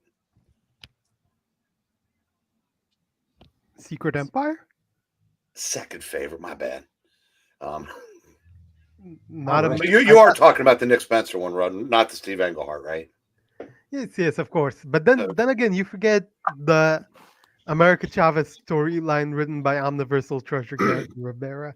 Yeah, but see that's when something transcends the art form. I kind of feel bad lumping it in with that makes sense. Yeah. I'll give it just a second off headphones. I mean, I can talk to you guys. I can't hear you at this point. Alrighty. Is it Dominic? Have you read that issue that you just been on? Spider-Man? Are you familiar with that story that I was talking about? Yes, I am familiar with the story. However, some Jack Kirby tonight with the demon, the Forever People, now Omak. As I was saying, yes, I am familiar with this particular story of Spider-Man. However, for a good long while, I haven't really got a chance to read it. Only knew of it. That's just that I tell you, it's as close to a tearjerker as a comic can be. Yeah, and I do recall like how I learned about it was through Spider-Man 94. The cartoon? Yeah. Oh, did they adapt that story in the cartoon? Yeah, but I think they changed the kid to a girl. Yes. But other than that, like the essence of the original story remained intact. Yeah. So, Breen, are you Jonah Hex, by the way, has really taken off recently, I've noticed. People are getting interested in DC books because ever since you're getting more announcements and such, what's coming up. And Jonah Hex has just climbed. So I don't know what they know. I don't. I didn't hear anything about a Jonah Hex movie or anything, but Yeah, but apparently the new speculation is going to be DC Comics over Marvel Comics for the foreseeable. It's Cat. What were you saying? So, are you familiar with Leia or Layla? That storyline in Spider-Man. I think it was Peter Parker, Spectacular Spider-Man, or Spectacular Spider-Man, or something like that. Annual. It was around right before One More Day and all that bullshit. Mercifully, no. Me and my Bobby McGee. At least I assume is. Or was it good? That one was a Peter David storyline that was very similar to this one. Oh, okay. I maybe I was, and it's just falling down the memory hole. Yeah, it's that the one about that homeless girl. Well, yeah, I remember that story too. Yeah. If you can get an exact title and number, DM me whatever the hell I'm talking about. Sorry. Because I may have it and just forgotten about it. Alrighty. I got to write down some books from the last few. I am behind 2 lots. Oh, we got some big dog bids. 10 on A from Dominic, and Jim says 15 on H and 8 on I and J. Alrighty. Cool. Okay, it's the Friendly Neighborhoods Spider-Man Annual 1. Okay, thanks. Yeah, basically it's the second part of that storyline. The first part is the Sandman story. Okay. So, LK, anything grab your eye on this lot? Well, I mean, a little bit of everything. I mean, the Champions #1, the Shadow, of course. Really enjoyed some of the DC runs of the Shadow. When it hit the light, I saw indentations. It looks like I'm trying to cover them up, but I'm not. But I saw indentations at the top. And so, yeah, I was like, nah, I can't with good conscience put 15 on it. So there we go. But yeah, Shadow's pretty good. Always like the Demon. Always like clearing the Witch Boy. I think G and H would be my first stops. How about you, Black Cat? Possibly Champions or Demon.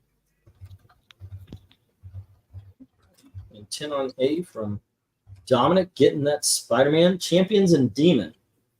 Dominic, I know you just kind of put a whole bunch of it. I guess A was the first one. What made you go for A first? What makes that an awesome book? Well, I told everybody about this earlier, but I was introduced to this story through Spider-Man 1994, and once I started looking into it, I was fully invested by the original source, and actually, even though I didn't own the physical copy of the book, but it still got me teary-eyed all the same about what happened in the end of this particular Spider-Man issue. So I figured why not finally own that physical copy, and it's still, even though I knew of it for years, I still want to experience it firsthand. Okay. Now you put a bid on Our Army at War. Now I've been reading a lot more war comics. I gotta tell you, I think you really hit on this one. Well, to be fair, it was during a time where both Marvel and DC covered a variety of genre fictions, not just capes. Yeah, I would like to see that again. More prominent. I think, of course, they with Vertigo and Black Label, they could have opened doors and had more things like Sergeant Rock and so forth, but unfortunately, they've kind of dropped the ball on that, I think. Yeah, let's not forget Marvel's Epic Comics imprint. Yeah, that is. Why true. not? Marvel forgot about it. Yeah. Well, right now is for the best that they don't remember Epic Comics, along with Malibu, the Shadow Line, as well as the Razor Line imprint, which was done by Clive Barker when he collaborated with Marvel. All right, you saved the champions from the flea market. All right. And the only one left is Omok, which, by the way, is a crazy ass book. I did a comic book origin of Omok. I was looking, by the way, I was looking on the I like to look up comic book origins, just see how the videos are doing. Obviously, because of the shadow ban, newer ones don't do as well. But it does at the beginning anyway. After a while, everything kind of evens out and things start picking up.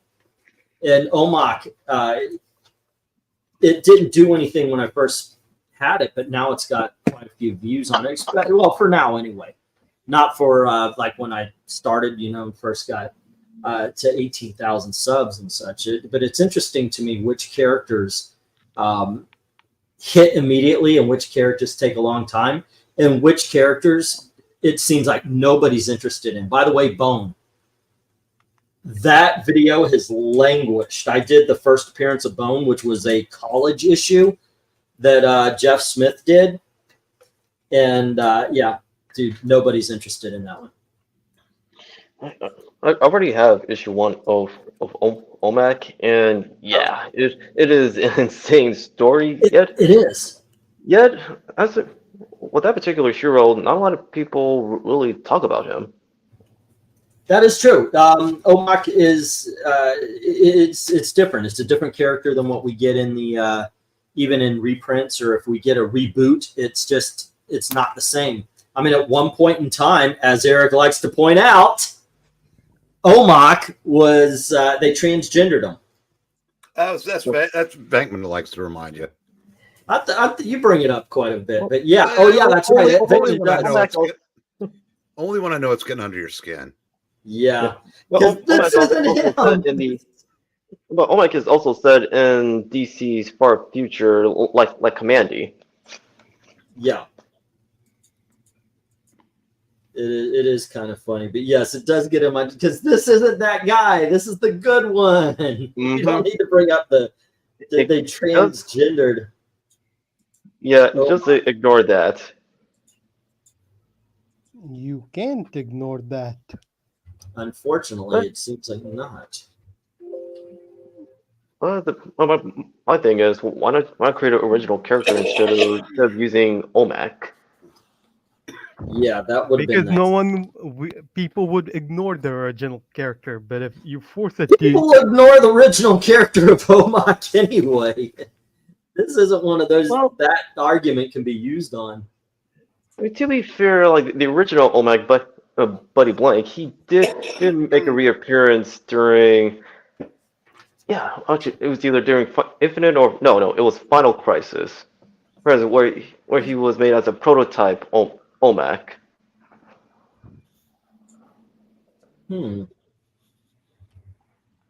I thought the Omok stuff was in Infinite Crisis. Yeah, but no, that was Infinite Crisis. But I'm saying like the original Buddy, he did come back. However, he was designed as he was originally pre-Crisis. So he was a prototype of the people that were turned into Omok sleeper agents by Brother Eye. I remember that. In the Final Crisis. By the way, with lot number 8, you are now into free shipping territory, sir. Good news, okay. Yo.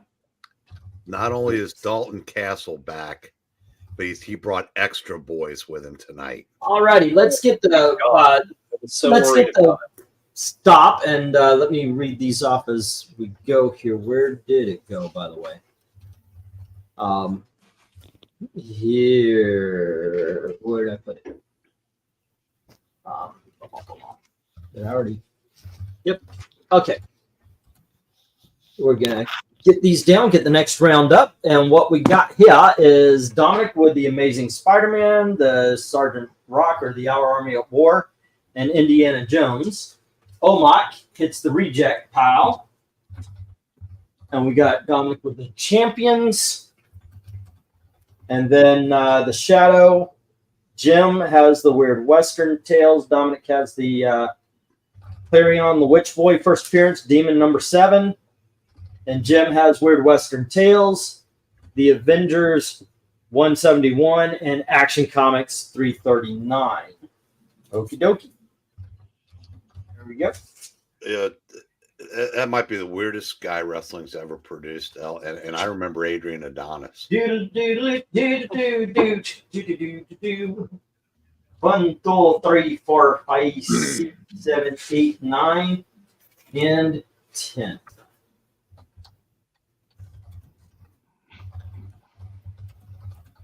Okie dokies. Next up from Merc Comics, we have Miss Meow, issue number 1, variant cover. This is her closer on variant. Then we have Tomb Raider issue number 1 from Eidos and Image. Or Eidos. And then we have Namor, the Submariner, and this is issue number 26, where he fights the Red Raven from the Golden Age. We have Showcase issue number 50 featuring King Faraday, which is basically DC Comics Nick Fury. And then we've got The Adventures of the Kool-Aid Man, issue number 1. His first appearance in comics. Yeah. We have DC's 100-page Super Spectacular, issue number 6. This is the World's Greatest Superheroes. It is a 100-page book, but it would have been much, much higher, but it does have some issues. There we go. I do have to, it's $10, by the way. Then we have the Batgirl special, also starting at 10. And we have Dick Tracy, issue number 123, which is just about the only issue on this book right there. Alrighty, otherwise incredible. Freaking incredible. And then we have a trade paperback that reprints the newspaper strips from December 20th of 1939 to March 10th of 1940. And finally, we have Jack Kirby's Sandman number 1. Bidding begins as soon as LK says go, and I'll get tabs on these tabless books on the bottom here. It's basically 10, 10, 25, 10, 10. All right. Any new sets tonight? Yes, actually.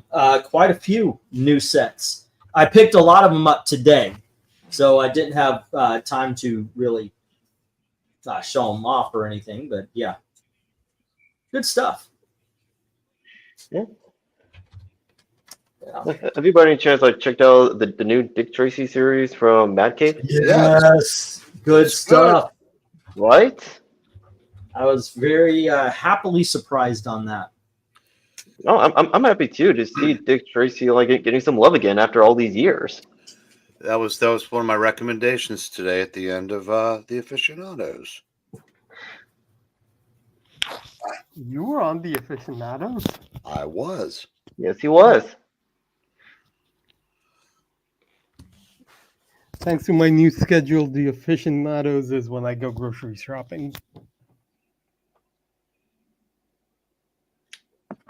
Well, yeah, man's got to eat, and so do cats. So that's.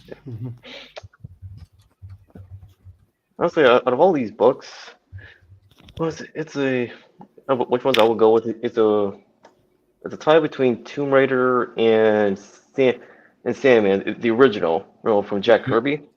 Yep. And I will say before his fall from grace and essentially becoming a douchebag, I will give credit to Neil Gaiman of giving the original Sandman some respect. During his run of Morpheus, Theme of the Endless. Did you mean to put 8 on that? Because you said 10 when you put it on. Yeah, I meant it. So you didn't ask, but I'm gonna. Yeah, I said it's for the DC 100-page Super Spectacular. Yep. That's all Golden Age reprints, if I'm remembering correctly. And I said it's got a gorgeous wraparound Neil Adams cover. And first I looked it up to think, God, you went way too low. Then I cross-referenced it, and my God, Comic Book Realm is just out of control. Comic, yeah, I don't use them. I use eBay, and sometimes I might use Key Collector, but Key Collector is only really good for keys. And then, I think they're playing to their base. You know, everybody wants to know that their books are worth $1 gajillion, and I really do think they play to their base a little bit too much. With the amount of books that I have to look up, I need a site where I can just go, one through whatever. Yeah. But I'm finding myself having to cross-reference with my comic shop and eBay a hell of a lot more now. Yeah. Yeah, I do a lot of eBay looking. And eBay's weird because you always have that one dumbass who starts it at a penny. So you get like Amazing Spider-Man sold, #1 sold for 5 cents. I'm exaggerating to make a point, but so you'll have prices. It'll be like on the Dick Tracy here. It'll be like $40, $50, $20, $10, $5. And yeah, it could be like some moron that has the first appearance of Yelena and the Belova for 50 cents. Right, exactly. Ruining it for everybody else. Exactly that. You have hit the nail on the head, sir. Yes. That is the way of things. Alrighty, let's see. I would say they should have made a Flavor Aid comic, but given its dark history with the cult of Jim Jones, that's actually pretty good. That is a good one there.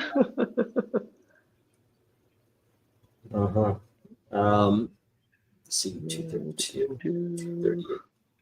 At least they recovered it. It turns out it was not Kool-Aid that they drank. It was one of the knockoff brands. Yeah, that's what he's saying. It was Flavor Aid. Yeah. I'm sorry. I was mesmerized by Dalton Castle. I didn't see that. Okay, that's what I'm talking about. Yeah. Since when does Dalton have a castle? It's the other Dalton, but like our Dalton, he has a bunch of boys with him. Oh, what? Man, why'd you have to say it like that? Yeah, no, I hope that's true facts. So, I wish Dalton all the love that he deserves. Come on, man. Once I wasn't being a dick. I didn't hear it as that. No, but apparently Ellen Dominic did. I know. I don't understand why. Why would you not wish Dalton love, man? No, Dalton Castle's this guy, this wrestler, and he always has these guys look like Polynesian waiters at a pool, and he called the boys, and he usually comes out with 2 of them, but they got fired earlier in the year, but tonight he has 4 with him. Okay. So I said I wouldn't be trying to be a dick. I know, just messing with you. Well, yeah. Alrighty. So I mentioned to Venkman that we should try to get a Kickstarter, a GoFundMe or something, get him in October to be able to come down, maybe stay in a hotel or something. I know I'm going to have to be put up for a couple of nights as well. But I am looking forward to getting to know the guys and going to a comic convention together. I think that would be kind of cool. Nice. Yeah, that's what I said. I think that'd be nice. It'll be cool. It'll be nice. It'll be both. Well, I know. Well, I mean, you could either go to Chicago for C2E2, or I know besides Gen Con, which isn't really a comics convention, I think Indianapolis has like IndieCon or something that's pretty size. Eric was talking about something in Cincinnati. Oh, okay. Well, I would also say too. It wasn't Cincinnati. It started with a D. What was it? It was Dayton, but yeah, I may no longer be in a position to do that. Oh. Do you need help also? No, I'd say but I am currently unemployed, so yeah, there's that. Yikes! Oh, okay. Ouch! Yeah, so that's hopefully it'll resolve itself fairly quickly. But just like last time, it only lasted a couple weeks. I don't think that's going to be the case this time. So Yeah, I gotta go out and find something. The comic shop? Yeah. Yikes.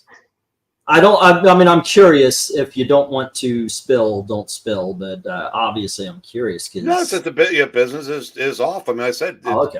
Everything you see in those videos is true. It says that, you know, some people didn't see it, and you know, I mean, it's weird. I said I don't want to talk about it on this, but yeah. Gotcha. Yeah. Yeah, I mean, as a friend, I'm curious, but if you know, you don't want to spill your shit onto the air, I get it. I'm a bit more of an open book, but I got to tell you, I have suffered arguments because of that open book. Because I outed my daughter on the channel, and she was not happy about that. I was like, honestly, I didn't think anything of it. You know, it's not like when I was a kid, you know, when you could have been ridiculed off the playground if you happened to be gay, you know. It's a different time. So I didn't think anything of it, but yeah, I ended up not happying her. Well, I'm saying, if I haven't found anything, I probably if I haven't found anything in between now and the 9th of June, I don't think going to Dayton and buying a bunch of comics would be my best interest. It's understandable. Yeah. So we would have to get together for something else. Yeah. So we'll see what happens. Like I said, I mean,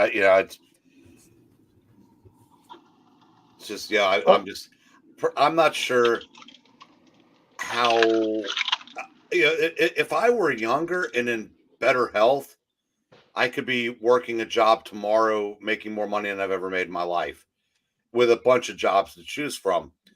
Problem is, I'm not young and I'm not in the best of health. So that's well. All right, let's get these down.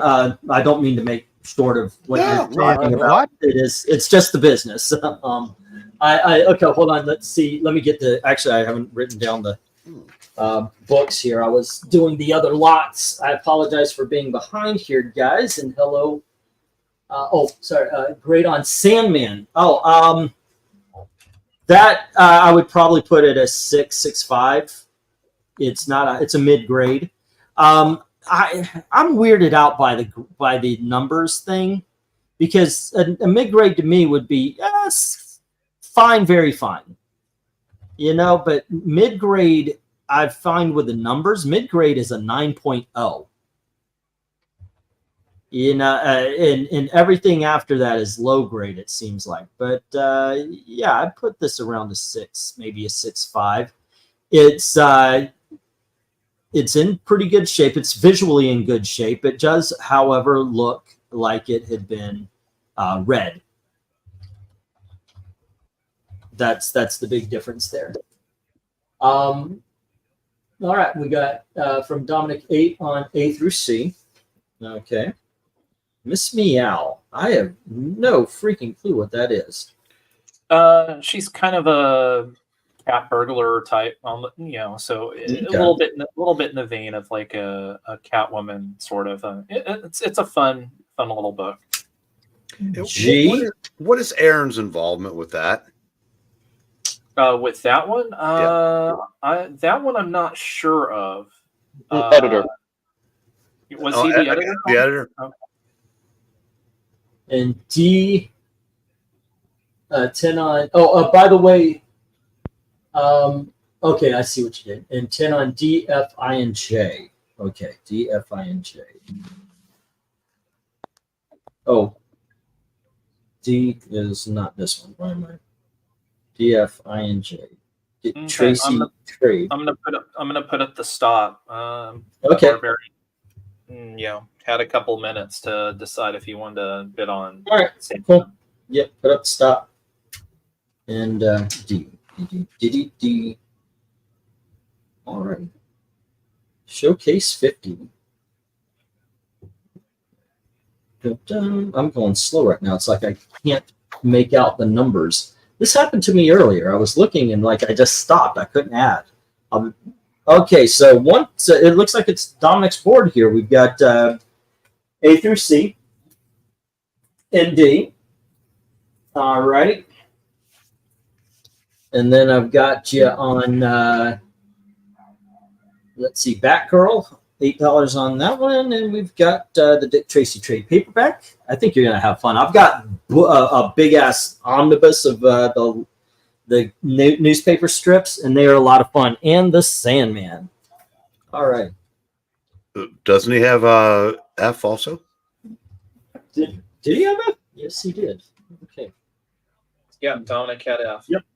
Okay, let me make sure I've got it written down here. Where did I put the page? The page is under everything here. All righty, let me put that. Let me write it. Dominic. F. All righty. Oh, Dominic 10 on it. Dominic, come on. All right. And here we go. And no love for the Dick Tracy or the Kool-Aid Man.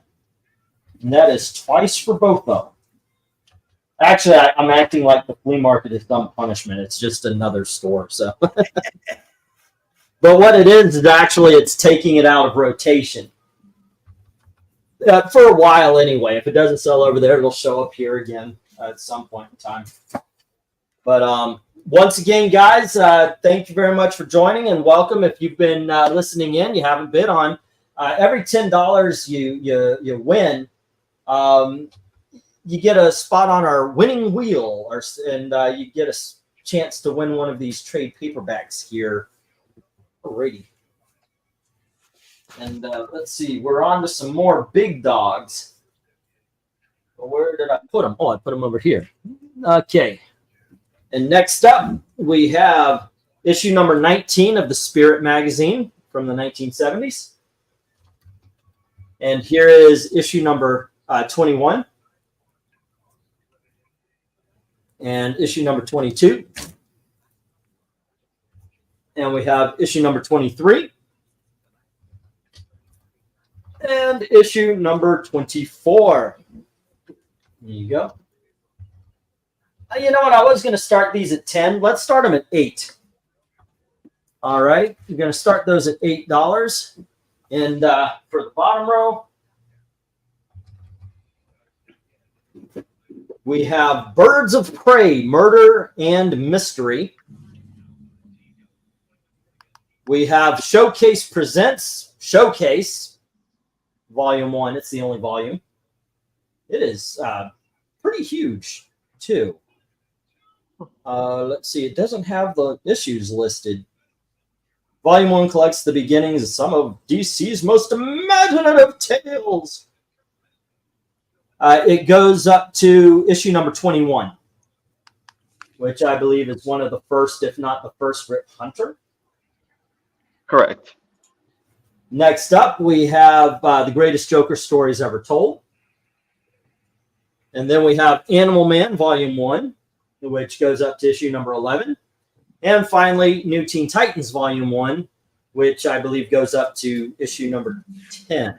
Yeah, issue number 10. Which is the second appearance of Deathstroke. Bidding begins as soon as LK says go. All righty, so where do you go on this one, Mr. LK? Oh boy. Intrigued by the spirits. I mean, that's just classic storytelling. Will Eisner, I mean, it's great stuff. Although, I mean, bang for your buck would probably be the Showcase because there's probably about 30 comics in that. Well, with this one, you get the first appearance of Barry Allen the Flash. You get the first appearance of Green Lantern. You get the first appearance of Fire Marshal Bill. The first issue is like Fireman. It's just who Morty thought was going to take off. Who else is in this bunch? Oh, you got the Lois Lane tryout book. Yep, some good stuff. Hell, that might even make it through the Green Lanterns. Issue number 21, doesn't he first appear in 22? Oh, so that only goes to 21? Yeah. Adam Strange. Okay, You so get, yeah, you yeah, get Adam Strange, not Green Lantern. yeah. Yes. Green Lantern starts with 22. Right. So good stuff. Joker story. Obviously, it has Joker Fish as well as others. The first story, the what's that trading card one? What's that? 5 something of death. Oh, yeah. What's that? 5-Way Revenge. Yes. 5-Way Revenge. That's it. Mhm. Yes. Some good stories in that. I mean, the bottom row is awesome. You know, but from what I understand, though, with that particular Joker story, really all you need is the cover. Yeah, the 5 Ways of Revenge. You know what? Actually, yes. And if you would like to buy that cover, yeah. Hey, Jackson, what's up? Yeah, I'm gonna say, like, Alright. the original Birds of Prey run with Chuck Dixon only needs some more love. It does. This is Gail Simone, and I will say, for as much as you're talking, and we talk bad about Gail Simone today, that is awesome. Her run on Birds of Prey was really freaking good. Well, the first, I'd say the first at least couple years worth. If you didn't look at the writer, you'd think Chuck Dixon had still been there. Yeah, because she hadn't become, Gail Simone, destructor of the industry yet. And I said it's got a lot of good Ed Bennis art. Yeah. Doing a style that DC would never let him do today. Yeah. So, Breen, I can't remember if we've talked about this before, but I know this. I've thought about this, and I think your boy Zach raised it too. Is Gail Simone Ground Zero? Ground Zero or Patient Zero? Ground Zero, Patient Zero, whichever you want to call it. Well, if she fell from a plane, again, she'd definitely create Ground Zero. Yeah. Well, I mean, because for those who don't know, she basically got her start by complaining about comic books. She's the one that came up with the whole, women in refrigerators thing when Kyle Rayner's girlfriend was killed and he discovered her stuck in the refrigerator. And she wrote this piece talking about how women are only used as motivation for the male characters and things like that. That's what got her noticed. Which when you really like look at her argument, like either back then or even in hindsight, that doesn't really hold any water because you can easily counter and debunk that argument. Yeah, but people bought it because they were basically they were kind of scared and shamed into doing it, and said, "Oh, we don't want to be seen that way." Okay. Well, but I don't think that's true. But she didn't write like that at the beginning. It was almost like, okay, I'm going to do this to get in the door. But then she became, at some point, she went from being, Gail Simone quality, I would say quality writer to Gail Simone Twitter personality or whatever you want to call her. And like I said, I know E likes her Batgirl run. I thought it was terrible. Everything about it was terrible by then. But so I was really terrible at impressed the with beginning. It wasn't terrible at the beginning, but the main issue was when it was about to tie in. Like, she had trouble keeping up a schedule, and what happened was she got fired.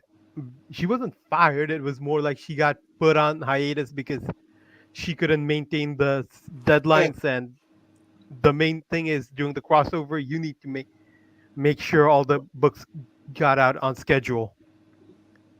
And so she I gotta be honest. I only read the first 3 trade paperbacks, which would be up to about issue 18 or so. I think that's as far as it was good. I think maybe the Fallout was a little good, so maybe 1920, but about that time it fell off the cliff. Well, I guess my take on it was it should never have happened because it took away one of the greatest characters that DC had created in the last 20 years, and which was Oracle, right? And just made her just another bad character again. Mhm. Right. Yeah. Oh yeah. And No, then Yeah, that- destroyed the work done for the other characters. Yeah, and that's actually why I don't really stick around with her Batgirl run during the New 52 because that's a complete regression of Barbara's like development as a character. Yeah, I still like the stories. I understand and I agree with what you guys are saying here. I think she's a better Oracle than she is a Batgirl. But I gotta tell you, Gail wrote a tight story on that. For like I said, all I've read was the first 15 issues, but those 15 issues were pretty tight. Was she around? And by the way, I got RDV down for F and A through E, or A through F. So. Yep. Well, didn't you say A through E? And hello or to RDV, A+? by the way. Hi. I marked them down to $8 from 10. I So figure I just keep whistling, so I was like, who the hell's whistling? And we'll just Oh, bring up the hot good. Another talker's here. I can go finish my shit. pizza. I'll be I back. see what you're there. Sorry about that. This is something we forgot to do throughout the entire Big Dogs, didn't we? Someone was whistling? Yeah. Oh, the banner. Yeah. Yeah. I mean, I'll just point out. I mean, set aside her actual, writing, especially early on, where I think, at that point in time, at least, editors weren't afraid to critique her and tell her, no, you need to fix this, you need to improve this, or whatever. But Mhm. you look at what that spawned. That she basically created a blog that a bunch of other people contributed to again create this falsehood of how women are treated in comics, and also people saw, oh, I can bully my way into the industry now, and you saw that start to grow, and that certainly threw in the first wedge. And then of course the other thing now is you look on it and how disastrous it has been in hiring these modern era young adult authors that have all spawned. I was watching a different video late last night that was talking about how basically you have an entire generation of writers now that have all been inspired and grew up watching Buffy and Angel, and basically now try to write like Joss Whedon.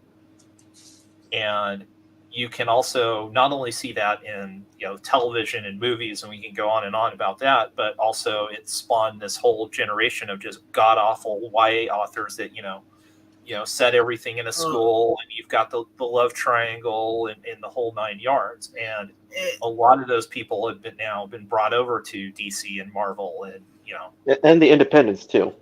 I've never personally been a fan of just people being on teams. It gets to the point where not everyone gets the time to basically be showcased. It's like you cut it here, the one person here.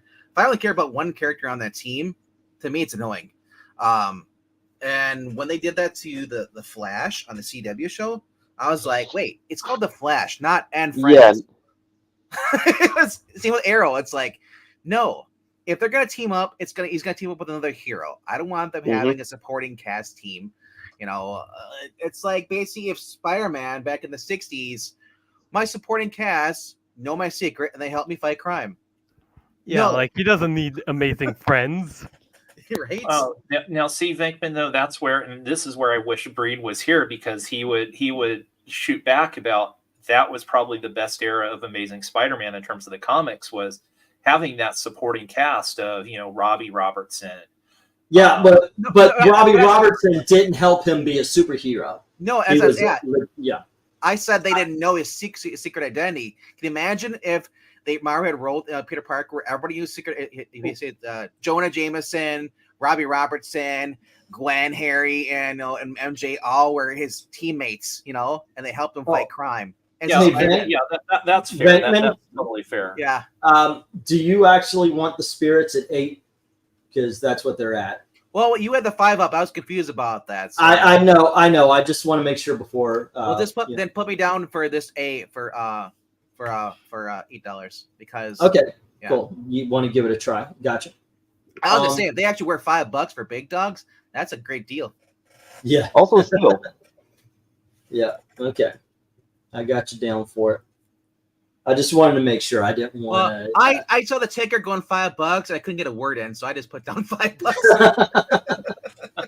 Yeah, I just wanted to make sure, you know. All right, and it was. Well, I was worrying, like, he took the $5 ticket off. I was like, he's trying to make his money back. I know, right? How was the convention? It was small and. Well, I meant the convention, not you. Well, it was okay. I found a couple of booths that I could go shopping in. It's basically I paid $12 to go shopping. There were like maybe 10 cosplayers there. One guy, his wife is dressed up like he's dressed up like Ash Ketchum from Pokemon, and his wife was dressed up like one of the Rocket Teamers. And my daughter wanted a picture. And she's real quiet, so I go, "Excuse me, my daughter kind of wants to know if she can take a picture." And he looks at me, and goes, "No, thanks." And he grabs onto his wife, walks away. His wife is like, "What the hell?" You know, because that's why you dress up, right, to get the pictures done. And he just got to look at me like, "What the fuck was that all about?" The way he said it was like, "No, pervert." Like I even said my daughter wanted a picture, and I was like, "God damn, okay, little man, you keep walking, you keep fucking walking."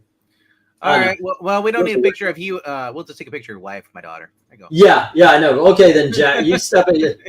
I'll take a picture of your wife. Yeah. It was. You shot at him. Yu-Gi-Oh's better, loser. Yeah, something like that. Yeah. I think they're gonna say that now she was dressed up as Pikachu. No, better. I mean, she did look good in the rocket thing, but she was holding a baby, and I'm 50 years old. I'm sorry, but no. A real baby or a cosplay? No, it was a baby. It was an actual, real live baby. Yeah. Was it dressed up as a cat? It was not. I think the baby was Pikachu. Wait. Yeah. He had. Wow, that just brings a whole new kind of meaning to the Pokemon. Yeah, the baby was the Pikachu. Yep. Alrighty. Digimon is better too. I agree with that. Right. Pokemon's overrated. The only thing that Pokemon is going for on it is Pikachu. Without Pikachu, let's get the 1 minute warning, sir. But it is the biggest franchise out there, so you can't actually say. Well, I know, but see, without Pikachu, do you think it really would have took off? A lot of people love Pikachu. And no one. Alrighty, and Dominic, Maranya would do this for you, so I'm going to do this. Let's see. You are entering your 400 pretty soon. Okay. I'm just saying that. Obviously, I will love to take your money, but I just want to make sure that you're not getting into any kind of trouble. If you're able to pay now, Maranya would definitely would mention something. That's why I was mentioning something. I would say if you're able to pay tonight, at least not all of it, but at least pay some of it tonight. Yeah, well, yeah. Me and him, we talked about that a long time ago. So, but since Dominic's paying for everything, he can pay for my books too. Let's get the stop, and I'll bring these down, and we have RDV getting issue number 19, and the rest of the spirits are hitting the floor for now. So everybody complaining about shirtless heroes. This was a test. I actually had the guy I got these from has another like 15 or 20. Not making a lot on them at 8, but there you go. RDB has the Birds of Prey. Dominic has the Joker, the Animal Man, and the Showcase, and no love for Teen Titans, or at least no love at 15. I already have the trade paperback of new Teen Titans. Yeah. Darkness is saying hello. I'm late today. I logged around. Eight in a book I like. I was gonna have it the minute warning. Let's talk about sets, baby. So Darkness will probably take out your look at your books that didn't sell once he gets settled in. Okay, on the top row we've got 4 that we've seen before and 1 new. The one that we have seen this one before. This is El Diablo. It's issues 1 through 4. That's the full miniseries. As you can see, it says 1 of 4 right there. And that is going to start 5. Next up, we have Transformers Headmasters 1 through 4. It's only 5. This one is well read. All right. Next up, from Modern Comics, we have issues 1, 2, and 3 of the House of Yang, and that's going to start at $5 as well. Oh, those modern reprints. Next up, we have the Batman Who Lolls, issues 1 through 7. He's so hot right now. And that starts at 10. And then we have Project Superpowers, which we saw last week, issues 1 through 5, starting at 5. And the new sets, the ones we have not seen because I bought them either today or yesterday. Starting off with Shade. This is issues 1 through 4. From the pages of Starman. Written by James Robinson with Cena, or is that Gene Ha. Next up, we have Firestar, issue 1 through 4. Whoops. There we go. And then we have, from the pages of the X-Men, we have Storm. She's so hot right now. That's issues 1 through 4. Next up, we have John Byrne and Legend Comics from Dark Horse. Babe 1 through 4.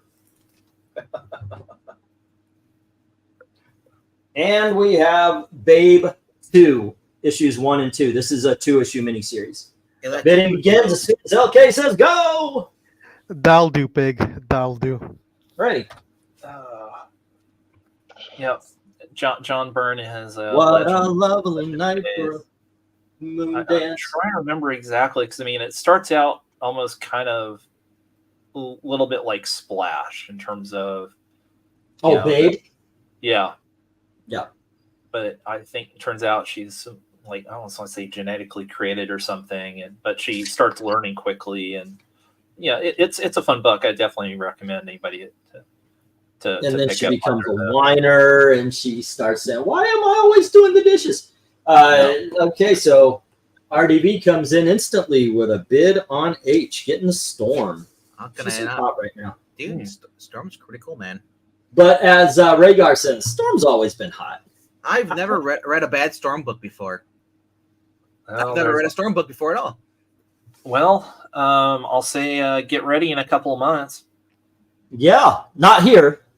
Not here, but who's read the Storm title? Is it Saladin Ahmed? no, they haven't announced it yet. But I mean, based on the roster so far, it doesn't bode well. If it's not Vita, I will not read it. I think the thing is, I think Vita quietly is out of comic books. Well, yeah. Are we in an era where we actually see Gabby Rivera as a step up? She's more like a leap up. Oh, At least she was bad in a fun way. I'll say she's a step up from T. Franklin. Oh, everybody is. And if you guys don't have that Firestar miniseries, you're missing out. It's really cool. It is awesome. Yeah. You mean a step up or a hop up? Skipping a jump. Guys, my pick is Shade. I love the Starman series. This is just it's just an offshoot of that, written by James Robinson, the same guy who does Starman. It's pretty freaking awesome. That's good stuff right there as well. Who is the other guy that does the ever changing person? Was that also named Shade?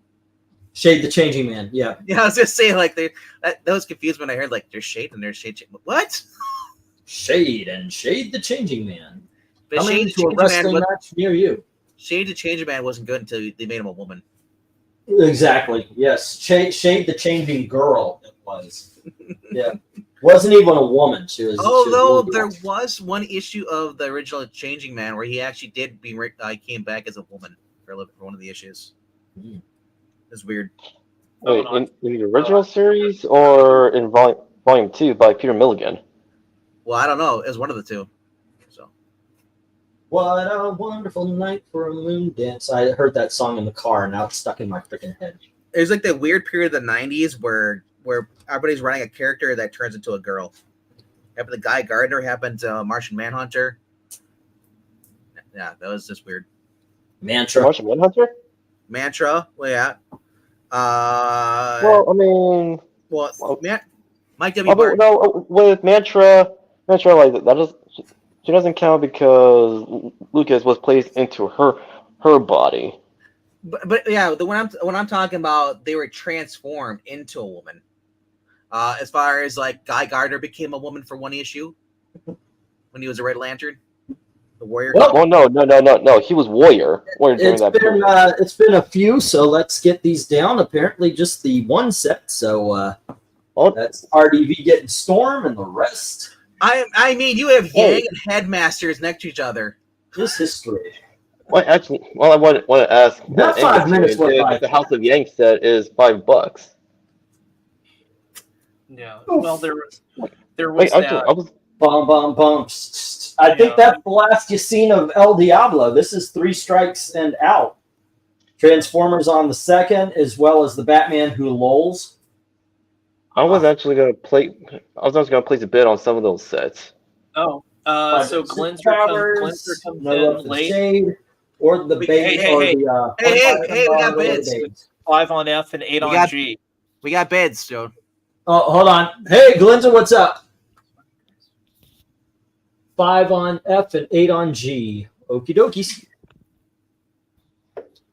I had to take the headphones off, so I didn't hear you guys at first. Glenzer has 5 on F, that's the Shade, and 8 on G, which is Firestar.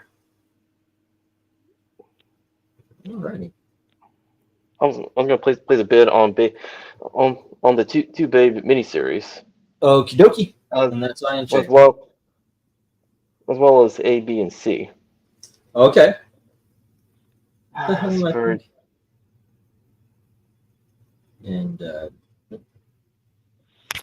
And A, B, and C, which is El Diablo. Yes.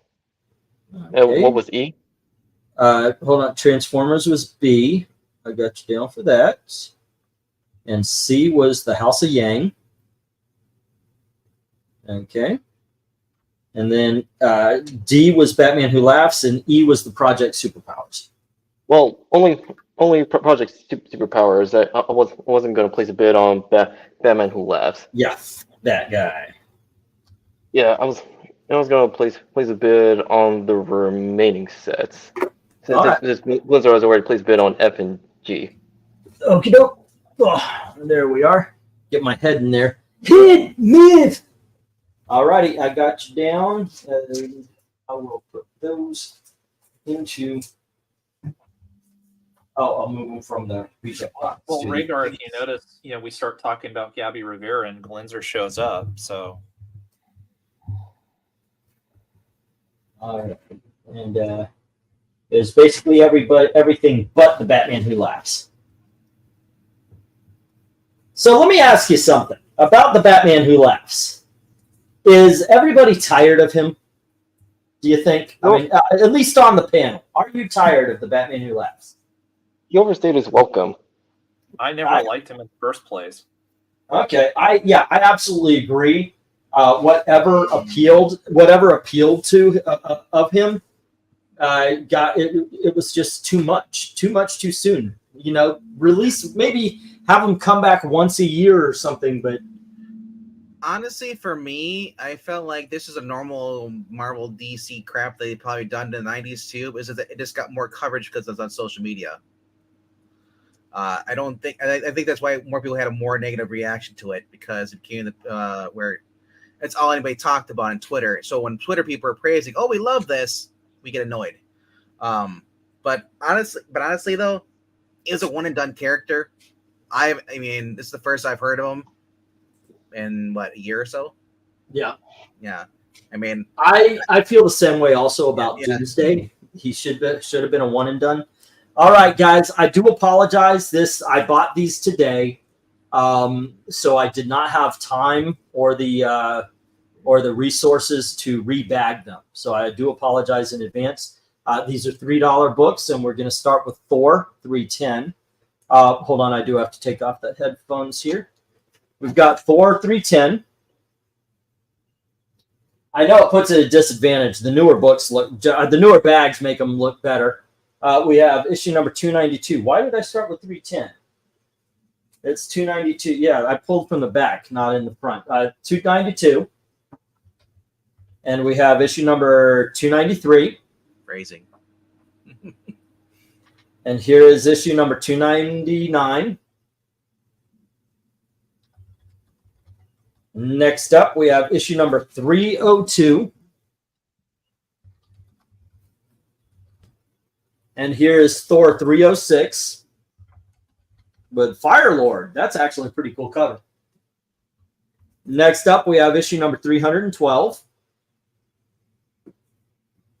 And we have issue number 315. And here we have annual number 8, Thor versus Zeus. And we have annual number 12. And, of course, 310. God damn it. I have them all out of order now. Let me see if I've got them in order here. 310, 312, 315. There we go. All righty. Bidding begins at $3 each as soon as LK says go. And once again, I apologize for the bags. This one still has remnants of a tag on it. There you go. But it's on the bag, not the book. All righty. Cool. This is one of those lots that is kind of weird for me to go, where do you go? Because it's all the same title. But I'll say this. Which one has the most awesomest of covers to you? He says there's no one responds. Of course. But no, I mean, that's not how it usually is usually. But I just kind of asked the group. I didn't ask anyone specific. But hey, since you answered, what appeals to you? Well, I'm just freaking out because I think I got double vision. I'm seeing F on your tag down there in the bottom left corner. Yeah. The first F I wrote was too high, so I put the honestly though, holy tentacles, octopus, a giant squid. Issue 310 here. Yeah. So I mean, I can't. It's. I have to zoom in because I have to actually maximize the screen to see the actual comic book. But whenever I see like giant octopuses like stuff in there, I immediately go to like either like 20,000 Leagues Under the Sea or any other like part stuff. So it's kind of cool, but. I mean, they're all cool as far as like the motion lines of the hammer, and it's just Thor being a badass. I mean, he would probably be my favorite. I'm going with 299 top center with him, the fire Brunhilde, the Valkyrie in his arms, unconscious. That is just a great dramatic image right there. Is that who's on there? Okay, I can barely see it. Yeah. How about you? How about you, Dom? Which one? Ooh, I would have to go with the team up issue between him and Brunhilde. Yeah, that's good stuff, man. Hey, what's up, Darkness? And Hello, it comes in at $4 on the whole lot. My old friend, welcome back. And I would say besides Thor and Brunhilde issue, I'll also go with G featuring Tyr. Yeah, that one's pretty good. Tyr, the brother of Odin. No, the brother, actually the brother of Thor, isn't it? He's the brother annual of Thor. Annual number 8 with Zeus looming over him is also pretty. Is that his first appearance? Of Zeus? No, Tyr. Tyr. I don't know. Look it up. It's issue number 312. It's Thor's older brother that they never reference in the MCU, so most people don't know about him. Yeah, because they only know of his half brother Loki. Yeah. Now we're getting $5 on the line. From Jim. Oh, cool. That's always nice. Thank you. I was wondering, like, did they start at 4? No, like Jim, because the Jim he was met LP and Jim before. Yeah. Okay. I was like, man, he just gave me an extra $1 to be nice.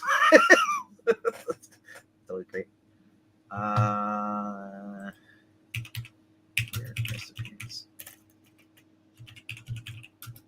What a wonderful night for us. Moon dance. Journey in the Mystery, number 85. Okay, so this is definitely not his first appearance. Okay. But I remember him, like, yeah, I couldn't remember what his first appearance was. Actually, no, that is. The one he got up there? 312? Oh, it says, it shows a cover, though, on that, so. Huh. Go figure. I don't know why. I mean, look again, but.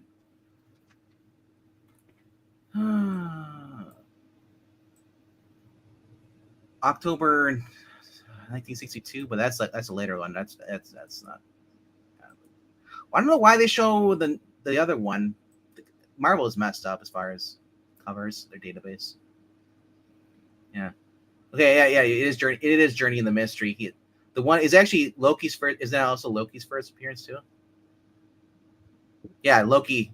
Yeah, Loki and Tyr appeared on the same. Okay, they appear in the same one.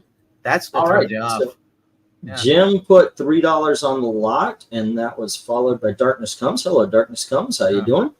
With 4, and that was responded with Jim at $5 each. Alrighty. So Tears in God of War Ragnarok. The whole God of War thing is like, is that any tied to like Thor and the Norse gods, or is it just like they exclude the Thor and Zeus and stuff? God of War is Ares, right? In Norse mythology. Well, or no, that's Greek. That's Greek. Yeah. But he's talking about Tyr as in God of War, so I'm just curious. Like, did they include like other gods? Because I mean, you defeat Olympus the first time, you got to go against other gods, right? Yeah. No, the Norse pantheon was featured here after God of War 4 in 2018, and they weren't really treated well. I just think it's funny that actually, like in Red Sonja, Thor is already showing up. In Marvel has a Red Sonja book? No. Is in the Dynamite. Oh, okay. The Red Sonja. Well, which one? They're kind of tied, so that makes sense. They're tied together. Which one? Dynamite has like 5 or 6 out right now. Well, not in the current right now, and they only have like 2 out right now. Red Sonja's. Is it by the one that wrote Thor? All right. And it has been a while. It's been a few minutes since. Let's get the 1 minute warning there, Mr. LK. This was another book. Right now, they are sitting with Jim at 5 apiece. Alrighty. So they have Thor 6 writer, and they're not using hers to write Thor. No. I said this is way before that. Ah. This was like a while ago. She went against the gods. Yeah.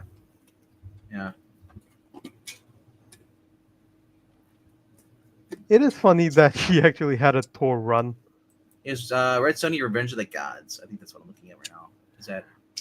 That was. Okay.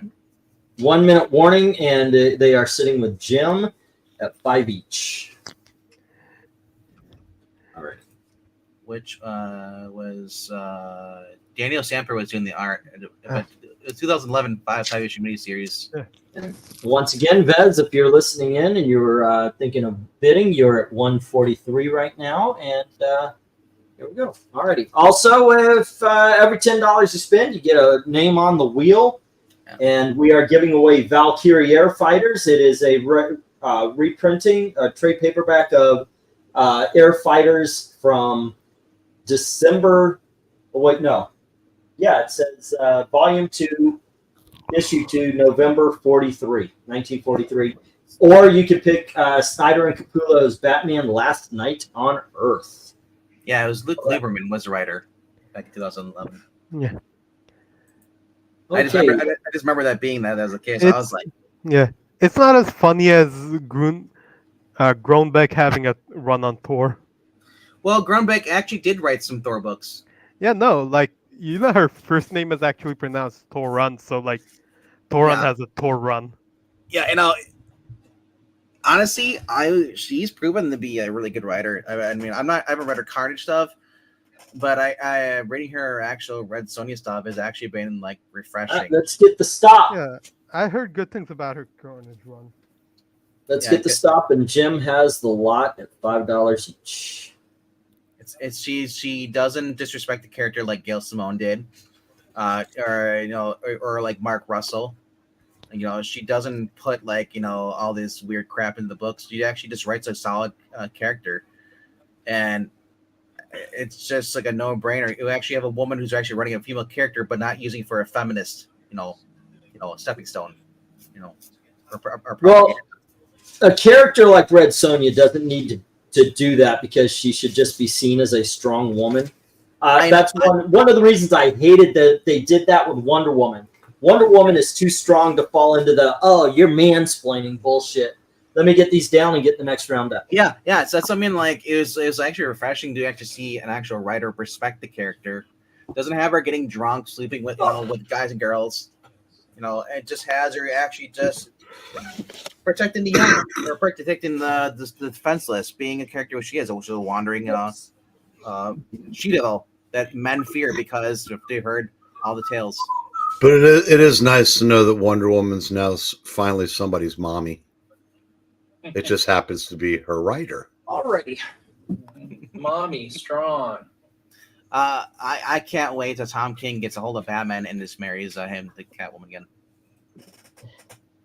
Oh, I mean, that whole article is such complete nonsense. Oh yeah, no, I wanted to marry Batman and Catwoman. No, you did. Okay, kids. Next up, we have X-Men 28, and we have X-Men 31, and here is X-Men 33. Gambit, so hot right now, and then we have X-Men 34.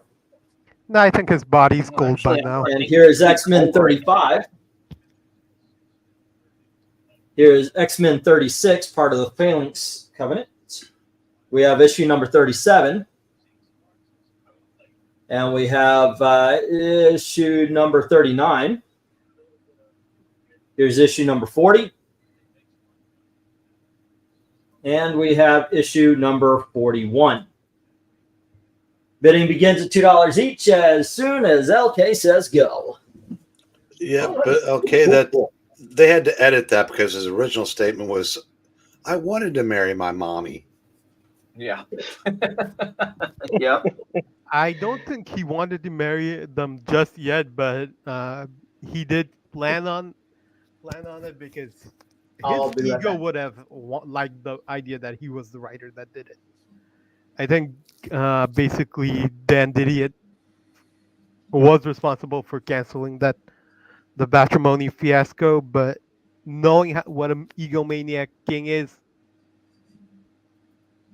he would want the basically name recognition of the guys that did the issue that finally married Batman and Catwoman. Yeah, but was anybody ready for Bruce Kyle?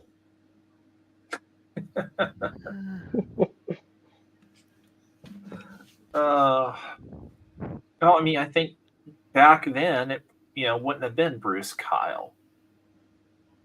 Hell, it wouldn't. It just would have been Bruce Wayne and Selena Kyle. She wouldn't have taken his last name. No, he would have taken hers because Tom King would have insisted. No. That was Tom King after a few years. That was the entire DC, I think, a year later. Yeah, I mean, Tom King now, definitely. Yeah. But I could giving him too much credit. This was after he'd written Batman and Joker praying together after he killed a bride.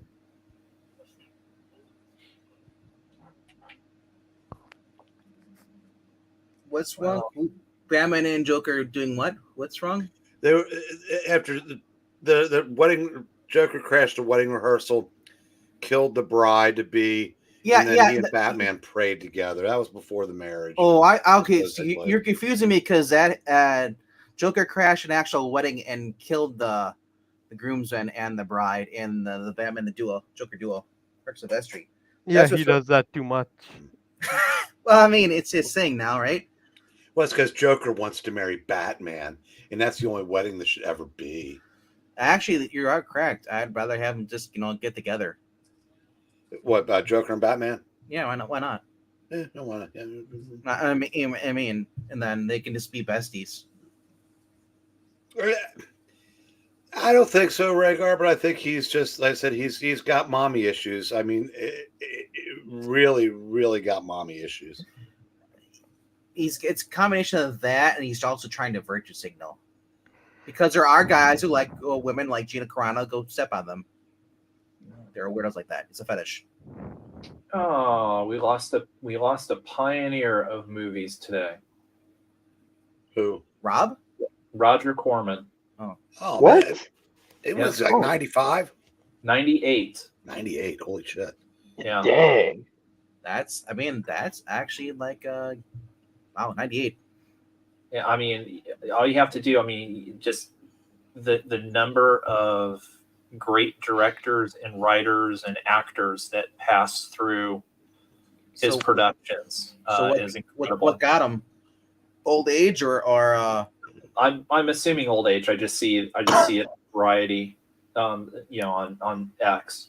yeah, I thought about. I mean, people like you want to live a long life, or do you want to you die when you're healthy? You know, Yeah, he died, I think, 2 days ago. because that's my thing is like get up to 98, but then like you're wheelchair bound, like how Kirk Douglas was.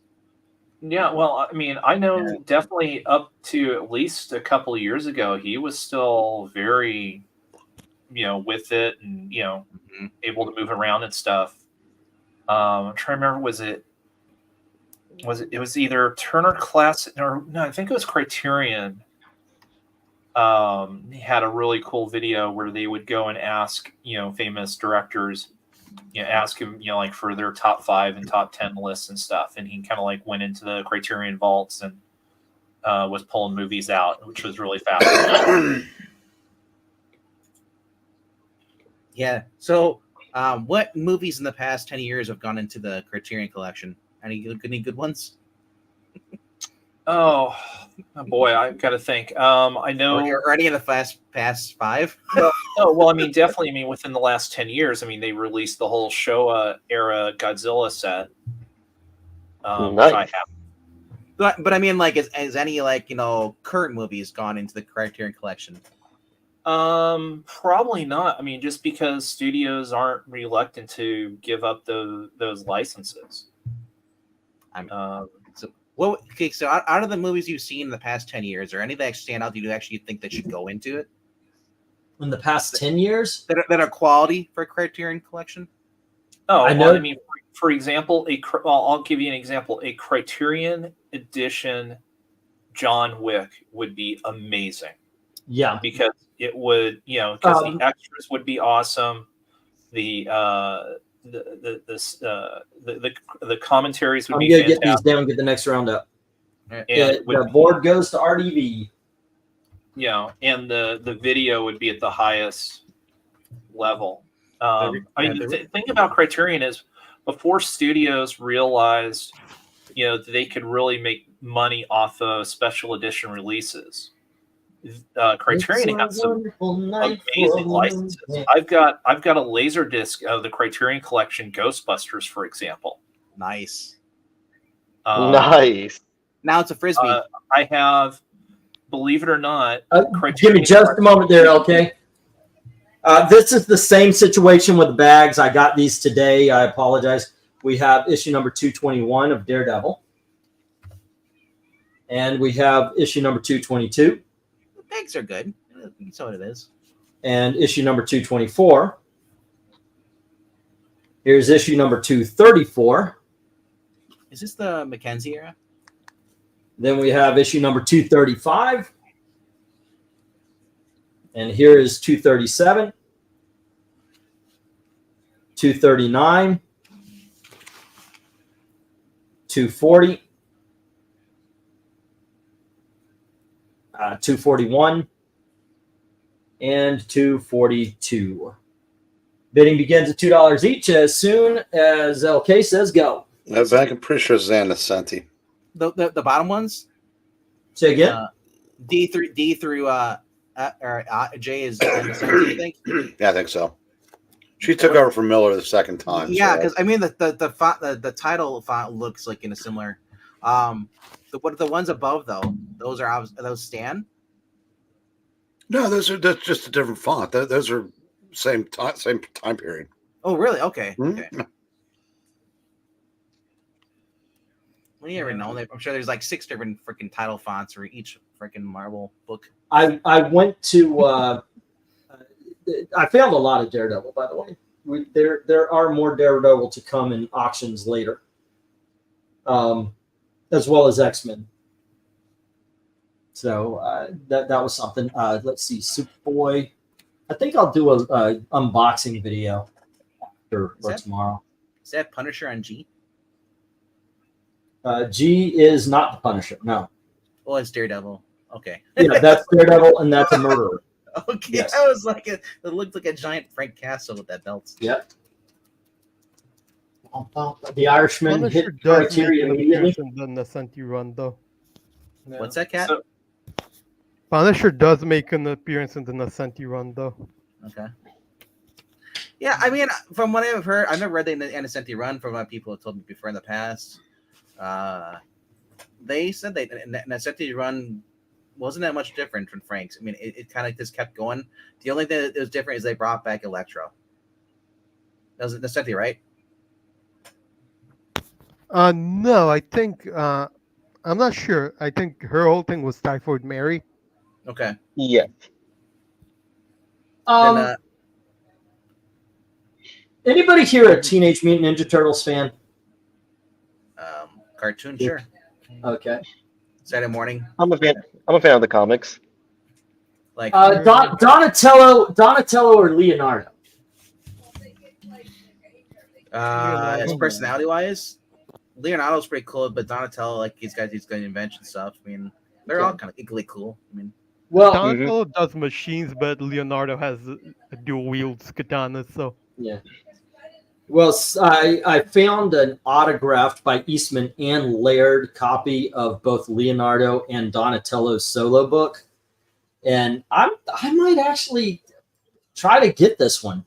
It'll probably be it will be a big dog, but it'll probably be almost $100 big dog. he's a radical dude. Yeah. I mean, if you have a autograph of Eastman and Laird, both of them, one of them's dead. You can't get that no more. See, at first you're gonna say like the voice actors. You got the sign. I was like, that's cool. That would be too. That would be good too. But you know, the Wait, creators one of Eastman and Laird died? didn't they? I thought one of them died. Didn't Eastman? Kevin Eastman? No, they're no life. they just don't really work together anymore. They hate each other. Who did I? Not anymore. Not anymore. Laird and Eastman, they actually were able to reconcile with each other.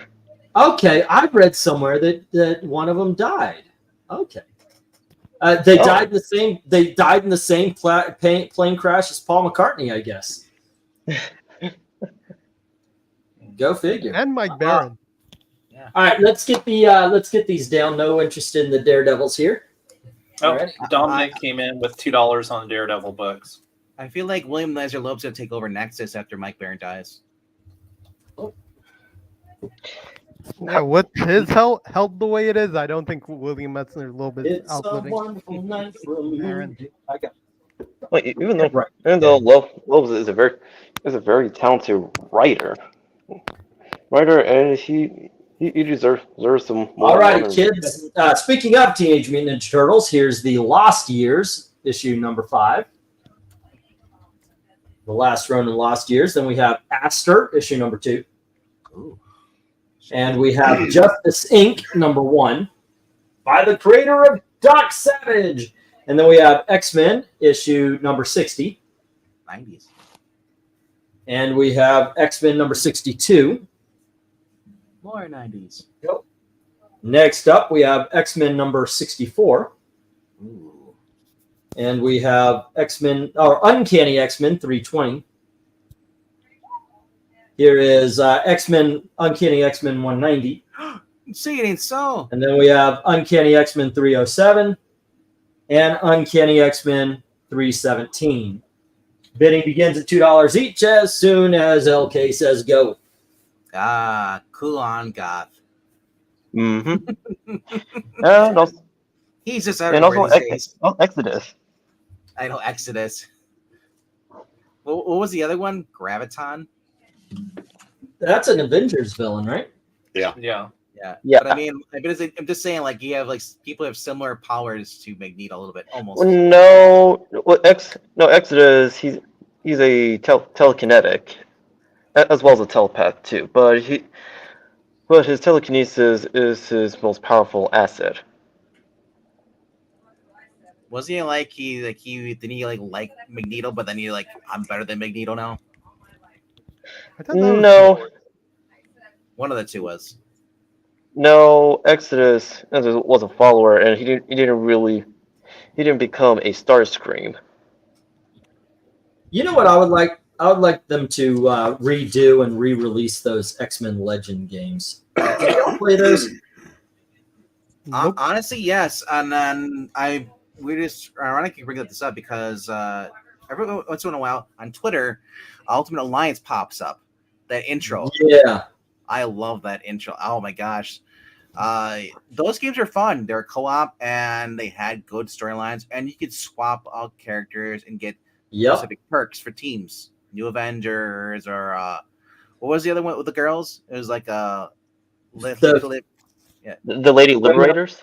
Yeah, the women of it was Women of Marvel at the time because that was what they were known. But yeah, and the same thing. Like if you put all the Ultimate X-Men costumes on in X-Men Legends, you got a team bonus. Or if you put all the original with the black and yellow.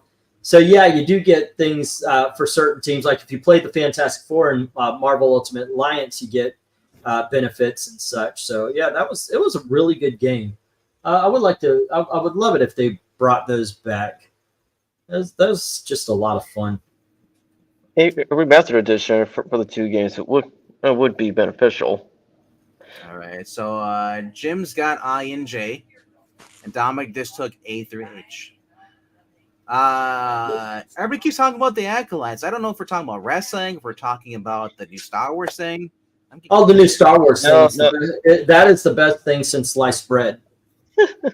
Sliced bread is the best that humanity has ever done, by the way. I mean, we got the Acolytes from the X-Men, the Acolytes, Acolyte Protection Agency. Remember those? Can't wait No. for No, there you go. Now, Fabian, yeah, he was the Starscream of the Acolytes more so than Exodus. Dude, that's what I was thinking. And we guys were talking about the Acolytes on the Wes's thing this morning. I was like, APA? Where's God, Brett? I didn't realize what they were talking about. I saw a commercial for that. What a girl boss. I know. I know. Isn't she awesome? God, it makes me want to start liking Star Wars. Okay, speaking of Star Wars, Jedi Fallen Order the Deluxe Edition were 90% off. Should I get it? I've never played it before, but it looks like fun for gameplay. I don't know the story more though. Sorry, Jedi Fallen? Jedi Fallen Order. There's one where you play as Luke. I know that. Yeah, Jedi Fallen Order. That's a good one. It's like 90% off, so it's about worth like. I love those sales, man. I picked up a lot of I don't usually like to buy digital games, but when they get down to like $5 or less, yeah, pick them up. Glenn's just bring up the Captain America Avengers video game. Remember that game? Oh yeah, I had that for a while. I got it on the laptop. I can't remember. Was that co-op? Yeah, yeah. Okay. We had it in our movie theater for a while, and we played it. I was there. I forget what they're called, but somebody had it on a website where they were just downloading a whole bunch of games. Yeah, they're called simulators, emulators. Emulate, yeah, and they had that one. They had the Lobo game from the 90s that nobody knows about, except for it was so low quality. Yeah, it is worth like a 4-pack of Carlsberg. It's actually cheaper. Jeez. Pretty much. I played majority of the X-Men games. I was playing a couple years ago up in Madison. They have a comic book shop / arcade, and they also serve alcohol too. You can play pool. You can play all different games from Sega. That is Super a great Nintendo. idea. Yeah, and you spend like $25, and you can be there the whole entire day. That is a great idea. Have a comic book shop, and then you make your own Dave and Buster's. I knew a guy in Orlando opened up a shop. He just put up a whole bunch of consoles and Xboxes and PlayStations and Dreamcasts. This is back when the Dreamcast was a thing, and he had all the games. So, like you said, you came in and you paid your money. You played for as long as you could. Yep. But I think he had a time limit. Like it was like 2 hours or 3 hours because they had some complaints from parents about school kids. Well, you know what? Sorry, parents. You know that's not their problem. That's your problem if you're not watching your kid. You know. Yeah, well, I hate that crap. You're gonna blame. It could become a be careful what you wish for, because the parents would be like, "I'll just drop him off here and he'll babysit." So, hey, as long as he's getting paid. Barbarian, are you asking what is the first print? What is the? I'm not seeing the beginning of that. Maybe he meant the Ronin one. Oh, the Ronin. Yeah, that is a first printing. That's what I'm assuming. That's the only book out there. I mean, all right, but it's kind of awesome. Oh, go ahead. I was just gonna say, actually, pretty much everything up there is only a first printing. I don't think they got second, third printings. Oh, maybe the last Ronin. That was very popular. Because that's a more. Let's get these down. We'll get the last lot of the night up. I remember the last Ronin itself. The first printing was going for a lot, but I'm not sure about last Ronin last year's. Okay, I'll be right back. I'd take this off to do this, but okay. So it looks like Dominic has the lot for the most part. Last Ronin, Aster, Justice, X-Men 60, X-Men 62. Alrighty, then X-Men 64, 320, 190, and then Jim has 307 and 317. Alrighty, and we got the last lot of the night. I cut 2 lots down because we started late. With all due respect to Mr. Breen, who I'm sure would appreciate not staying up until 4 o'clock in the morning. All righty, next I got to work the one job I still have tomorrow. Say again? I got to work the one job I still have tomorrow. Okay. Wow, you make it dark, man. I'm a lazy man. Here we go. I only have one job. Your mother, he has 6 jobs. Okay, so next up we have Sovereign 7. This is issue number 25. This is where Power Girl joins the team. Oops. And by the way, it is by Tim Lim, as you can see right there. It's not. And Poison Ivy. Wrong limb, but good try. And then we have issue number 26. According to all limbs look the same. And here is Sovereign 7, issue number 28. And we have issue number 29. Nice. And here is issue number 30.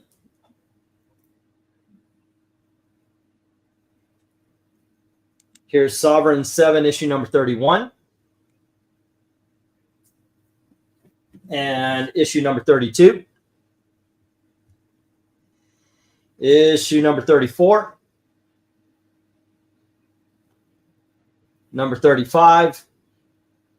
And number 36. I guess it's the end because it's saying final victory.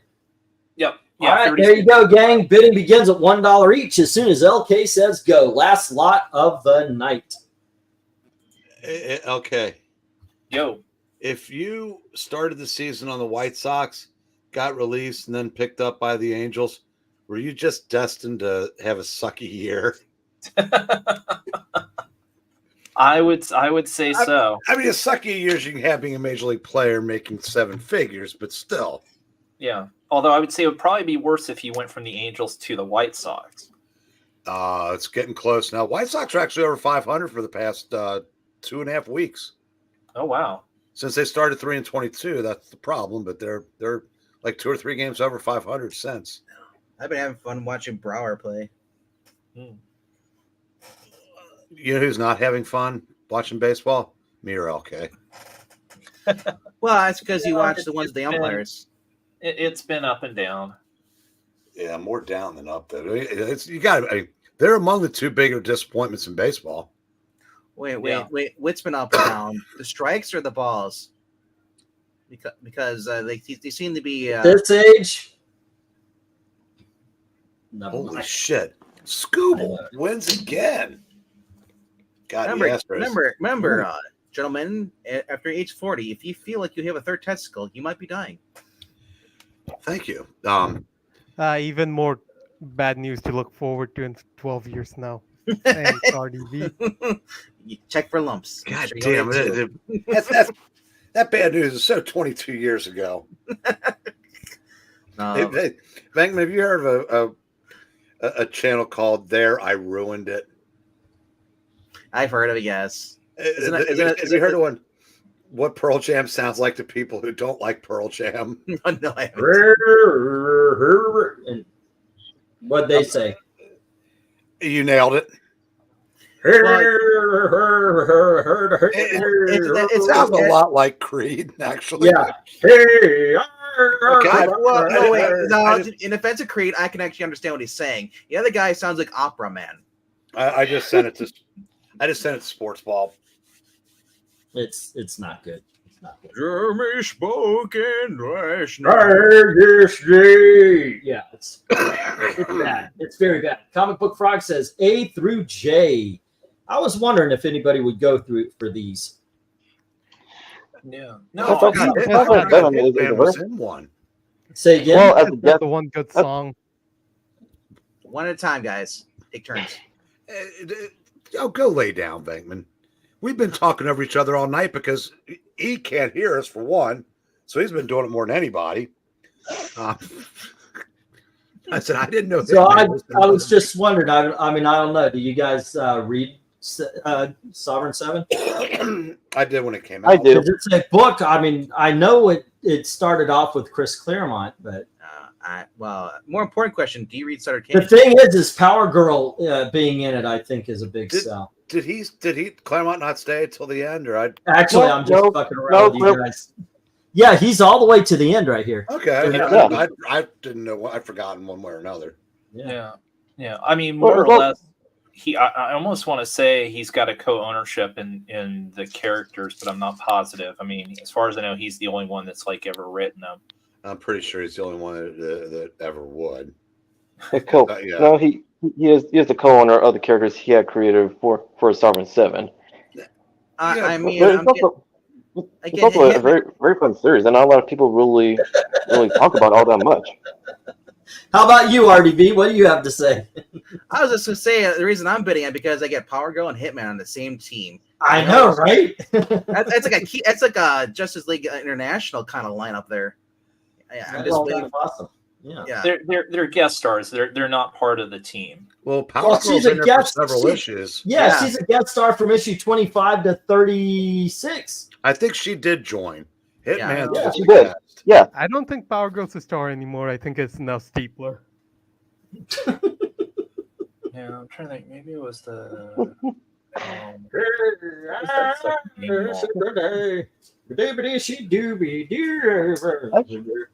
Jeremy. Yeah, my mind had a brain fart. I'm getting old, man. I thought that Scott Whelan, I confused him with Scott Strapp. I was like, because somebody commented and was as long as you didn't mistake him with Jock. So the guy basically who was Darth Maul was uploaded a video of him like practicing his like lightsaber like sword stuff, and he had Creed blasting in the background, and I was like, and I saw Scott. You mean Ray Parks? Ray Park. I don't know his name. He's Darth Maul. I don't give a shit. Ray Park. Ray Parker Jr. Cool. All right. So anyway, I saw Who are you gonna call? Scott Strap actually was commented and liked it. I was like, Scott. I'm like, the guy from STP. I thought he's dead. Then I realized it was a guy from Creed. Wow, you're getting likes from dead people? I know, right? That's awesome. I wasn't though, but I mean, I'm just saying it was. I mean, the only way you get likes is if you're well, if you're Democrat, because they're also voting for you as well. But honestly though, and it also made me depressed too, because remembering that Scott Whelan's dead.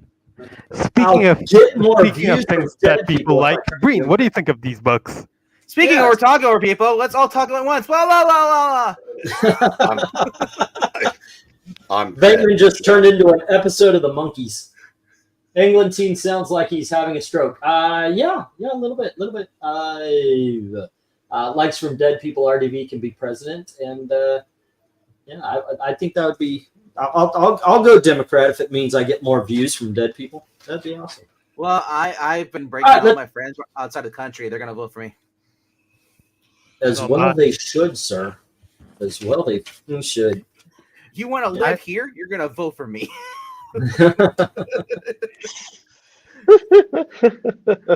With the inflation as it is, I do not want that. Yeah, can we just send them all back to the UK? Like they should. I'm already overpaying for fish here right now. What kind of fish? Like good fish, or is it like a crappy fish and you're paying more for it? There's salmon, there's sea bass, and there's Who's that, sea bass? I'm just glad you didn't say like fries. Talking about like fish and chips. I was like, I would have you're done. French fries, bro. Or fruit fries. No, I do get a good deal on some sweet potato fries. It's like so. Has anybody actually read? So, has anybody actually read this series? I've read the first few issues back in the day. I remember Ash was trying to collect these. I think was there 2 runs of these?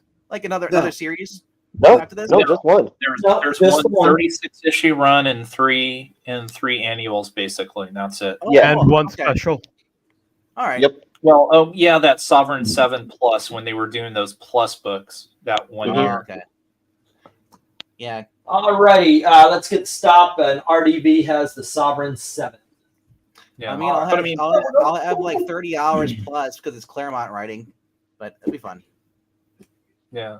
Well, I mean, it was basically, about a team of 5 young people that basically, come from different planets. Okay, and the giveaways are Batman Last Night on Earth and Valkyrie. There you go. Oh, Valkyrie, you say? No, it's not. Unless it's Jane Foster, it's not Valkyrie. Sorry. I don't believe it. There's been no other Valkyrie before Jane Foster. All right. What about Tom Cruise's Valkyrie? That actually was not a bad movie. Tom Cruise was a Valkyrie? No, I've seen it all now. Well, he was a Nazi who thought that Adolf Hitler was destroying Germany with his bad ideas and his. See, I thought he was a guy who was trying to cover and pose as a German. No. Dominic, you did the same thing that Darkness Comes did last week, and because of that, and thank you very much, because of course it helps. Jackson, be quiet. We're trying to talk. You're helping my family with the bills, and that is especially good this week because it was rent week, and Gail asked for lots. So I hope he defeats the Bills. So because of that, I'm going to do the same thing as I did next week in honor that Darkness Comes did that, and I'm going to give away 2 books, both books tonight. All right. Alrighty. Jim says you can leave him off the board again unless the book's going to RDB. That's what Darkness Comes did for RDV last week. And what did you pick? It was the one that wasn't an indie book. Right. It wasn't the Cthulhu or whatever the heck that was. I think you had. think Did it I was, have Call of Cthulhu in there? I can't remember what it was. I'd have to go look at the video from last week. Yeah. As long as you haven't privated it. Well, I did you a favor. You did win one time, and it was Archie, and I could tell you were less than thrilled to get the Archie. So I sent that Batman 66 instead. You know. You did? Okay. Yeah. I haven't opened my box yet, so it's all. Oh, okay. Well, yeah, it's in there. It's in there. Okay, let me share this, and thank you very much. And I will say this VENKMAN left his box untouched.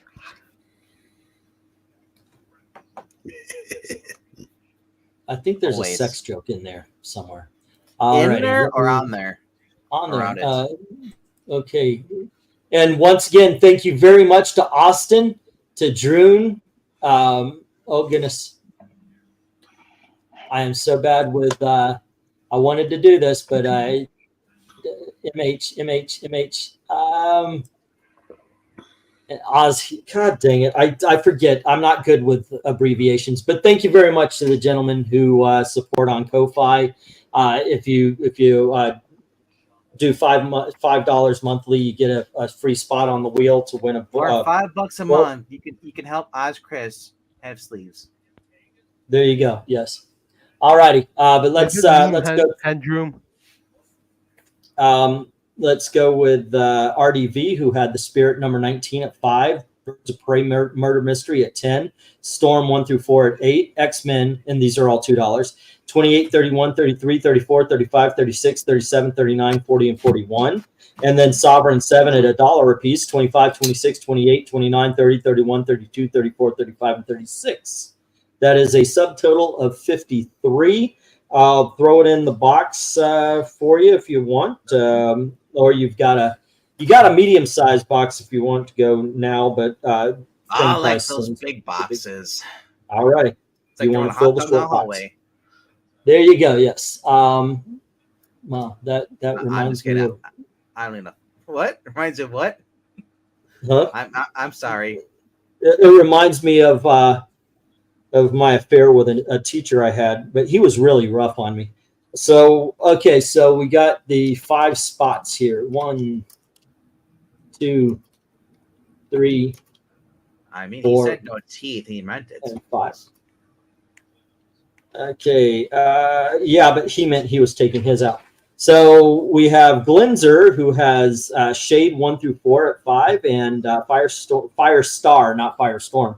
1 through 4 at 8, and that is 13. So Glenzer goes on the board once. Alrighty. Oh.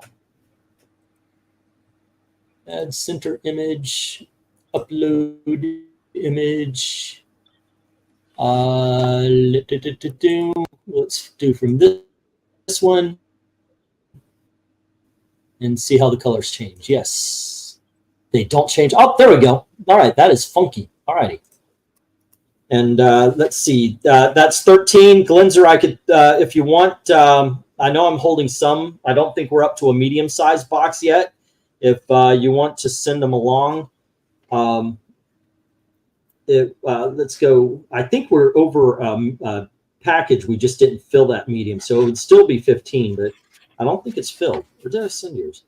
So it would be 28 to send all the books at this point. So if you want me to hold them, you know the drill. Leave a little note in your PayPal. Hold, please. LK had Guardians of the Galaxy 7, 15, and 21 at $1.50 each. BIM Force 35, 40, 85, and 86 at $5 each. Firestorm number 5 at $5. And that is $29.50. And I do believe I'm holding books for you too, right? Or did I send those? No, I'm holding some books for you as well. I don't think we filled the medium box yet, but I think you reached a medium box. That is $49.54 if you want me to send them along now. Otherwise, it is $29.50. Sir. All righty. Jim had Guardians of the Galaxy 16, 18, and 19, 8, 10, 11, and 12 for $1 each. Goddessy, #1 for 2. Legion of Superheroes 0 for 2. JLA 52 for 3. Guardians of the Galaxy 14 for 3. Avengers 137 for 5. Raven the Bold 103 for 5. Thor, all these are 5. 292, 293, 299, 302, 306, 310, 312, 315, annual 8 and 12. And then X-Men 307 and 317 at 2, and that is 81. And that would go a box, and that would be 96 for Mr. Jim Sorensen.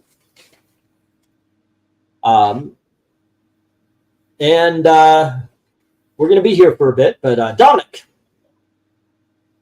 let's see, where's the beginning? Here's the beginning. Dominic had Doom Patrol 11, 13, 14, and 17 for 2. Battle of the Planets, Jason for 2. Fantastic Four 228, 229, 230, 231, 250 for 3, as well as Legion of Superheroes and Superboy 255. Starjammer #1, Oliver Twist, the Legion of Superheroes 267, Darker Image, excuse me. Oh, those were $3. Legion of Superheroes and Darker Image, Sultry Teen, and Film Force. I want to make sure these aren't the same. Okay. Film Force 34, 36, and 57 were 5, as well as Mad Magazine, the 1970 Peanuts issue and 1971 special issue. Battlestar Galactica #1, Batgirl 24, Punisher, Captain America, Blood and Something or Other, Sovereign 7 #1, Mad Millennium edition #1, Marvel Tales #24, The Atom #21, Moby Dick, the classic illustrated with Bill Sienkiewicz, Fantastic Four 232, 238, and Demon #5, all for 5. Bully Wars 2, 3, 4, and 5 for $1. All these are $1. Dark Guard 1, Guardians of the Galaxy 22, Punisher War Journal 52, Sovereign 714, Annual #2, Green Lantern Green Arrow 104, Punisher 2099 #1 for 2, but 2, 3, 6, 7, 8, 9, 10, and 13 for $1 each, as well as Trouble with Girls #1. And then we have X-Men #1, the wraparound cover for 5, and then you have 3, 14, 15, 17, 18, 19, 21, 26, 27, Legion of Superhero 0, and Atari Force #1 for 2. And then we've got, let's see, Amazing Spider-Man 248 for 10, Our Army at War for 10, 174, Indiana Jones Further Adventures #1 for 10, Champions #1 for 20, Shadow 1 for 10, Demon 7 for 15, Ms. Meow #1 for 8, Tomb Raider #1 for 8, Submariner 26 for 8, Showcase 50 for 10, World's Greatest Heroes, the DC 100-page thing for 10, Batgirl Special for 8, Dick Tracy trade paperback for 10, Sandman #1 for 10, Animal Man trade paperback for 10, Joker trade paperback for 10, Showcase for 25, El Diablo set for 5, The Transformers Headmasters for 5, House of Yang 1 through 3 for 5, Project Superpowers 1 through 5 for 5, Babe 1 through 4 for 5, Babe 2 1 and 2 for 3, X-Men 64, 320, 190, 60, 62. All for $2 each. Ronin Lost Years #5 for $2. Aster 2 for $2. And Justice #1 for a total of 413, sir. All right, I'll send you half of it tonight. Awesome. Thank you, sir. And let me get to work here. Let's see. We have Jim said, don't worry about him. Glinzer's on the board. LK has 2 spots. All righty. And then Jim said no, but Dominic, here we go. DP. I haven't written down DP this many times since my porn career. All right. We have 1, 2, 3, 4, 5, 6, 7, 8, 9, 10. 1, 2, 3, 4, 5, 6, 7, 8, 9, and 20. 1, 22, 23, 24, 25, 26, 27, 28, 29, 30, 31, 32, 33, 34, 35, 36, 30, whoops, 7, 38, 39, 40, 41. Woo! Okay. Now, it will almost be comical, Dominic, if you do not win the first one. All righty. See here. And let me shuffle these because that's going to make a huge difference. All right. Oh, and how are the comments doing? Has anybody else been mishearing the lyrics to Sweet Cherry Pie? You know the song by the guy who really likes cherry pie. I know he didn't like that song. Y'all can't hear me, but I'm talking over all of you, says Jackson Rhaegar. Let's see. You can leave. He likes big bucks. He likes big bucks, cannot lie. Brother Brett can't deny. 86, my math was 102. The Weird Western, along with the Avengers. I did not, sir. So I will add those on. There you go. And get this. Here we go. And there you go. It's about 50 times. So let's spin and see how quickly Dominic wins. It will be funny if you don't win the first one. There you go. All right. Obviously. Dominic, which one would you like? The Valkyrie or the Batman? The Valkyrie, please. The Golden Age reprint or the Valkyrie. All right. So next up, and once again, thank you very much to Dominic for next up, we are spinning for the Batman. Actually, I read this. It's not this book, but I read it when it came out. It's pretty good. I liked it. I don't hate Scott Snyder's writing. I don't know why the backlash on him. I mean, he's not great these days, but back in the day. Basically, what happened is he did Batman Endgame, I think, and after that, that was well received. And after that, he felt like he had to up the ante every time. So it's like build it up. I get it. I think I do agree. A lot of modern writers don't understand you need the valleys in order for the peaks to mean something. All right, ready, set for the Batman. Let's see who gets it. Round and round she goes. Where she stops, it's not on RDV. Not an RDV. Oh, yes, it is. Oh! All righty. 2 win. There you go, RDV. Your losing streak is officially over, dude. All right. There you go. Did we lose him? He's not even here for it, huh? He's probably so used to not winning that he probably went to get a drink. He turned off. I'm not getting anything. All righty. That is kind of cool. Oh, that is kind of cool. He steps away and he wins. That's the Austin P method of winning, by the way. So, okay, how does it feel to lose to RDV? Well, you know, You're a complete loser. We left it all out there on the field.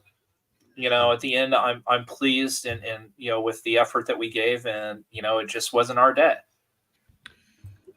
Oh, didn't mean to do that, but it's kind of like getting thrown out at second 3 times in a game.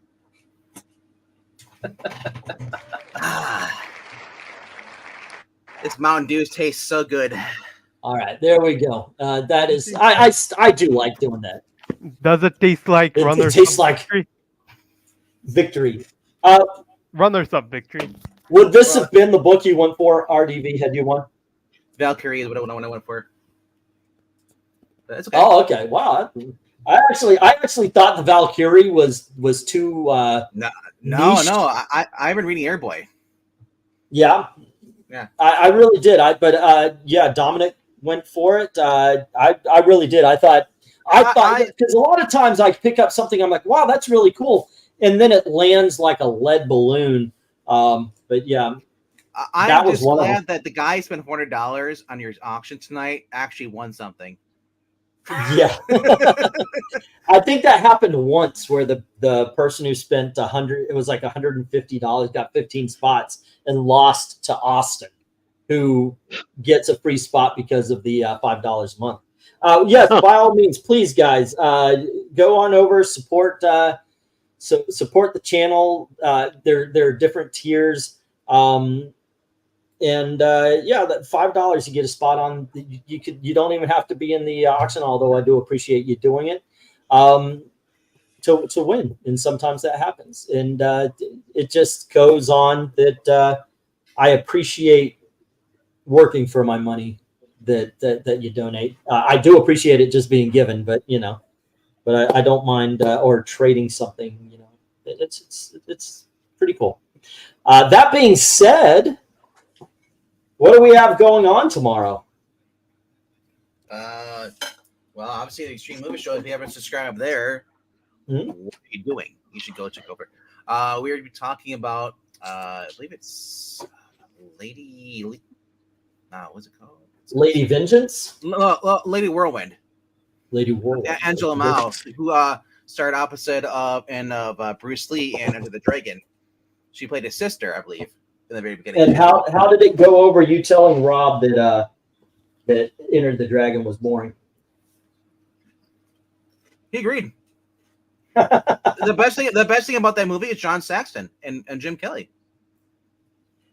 It is very much wait until the end, that kind of movie. Yeah.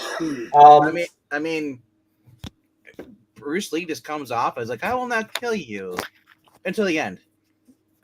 X-Men Annual number 7, 17. I got 271, 272, part of the Extinction Agenda. The big find is issue number 274. That is pretty good because that image right there has just blown the up. Then we have 278, 277, 229, and 235 of the X-Men. This is some of the stuff that I won. Indiana Jones 2, if I had remembered I got that, I would have put it with the other one. None of them sold today, but I did manage to get also Daredevil 212, 213, 214, 215, 216. Somebody stole books from me, by the way. When we went to get food, I'm missing Daredevil. There were some Frank Miller issues that are not here anymore. Or maybe I'm just talking out my ass. Issue number 199. Wilfred Ashton. 198. 197. 165. By the way, I want to tell you how Eric advised me not to say how much I paid for him, but this is a Frank Miller issue. No, it isn't. I thought it was. Nope. It's 156. No? It starts at 158. That's right. That's right. That's Roger McKenzie, right? Oh, no. I'm thinking of the one where he's holding his dad. That's the one, right? That's 164. Yeah, okay. That's the one I was thinking. Yeah, this one, on the other hand, is. Yes, that one is. We got issue number 118. Nice. Issue number 116.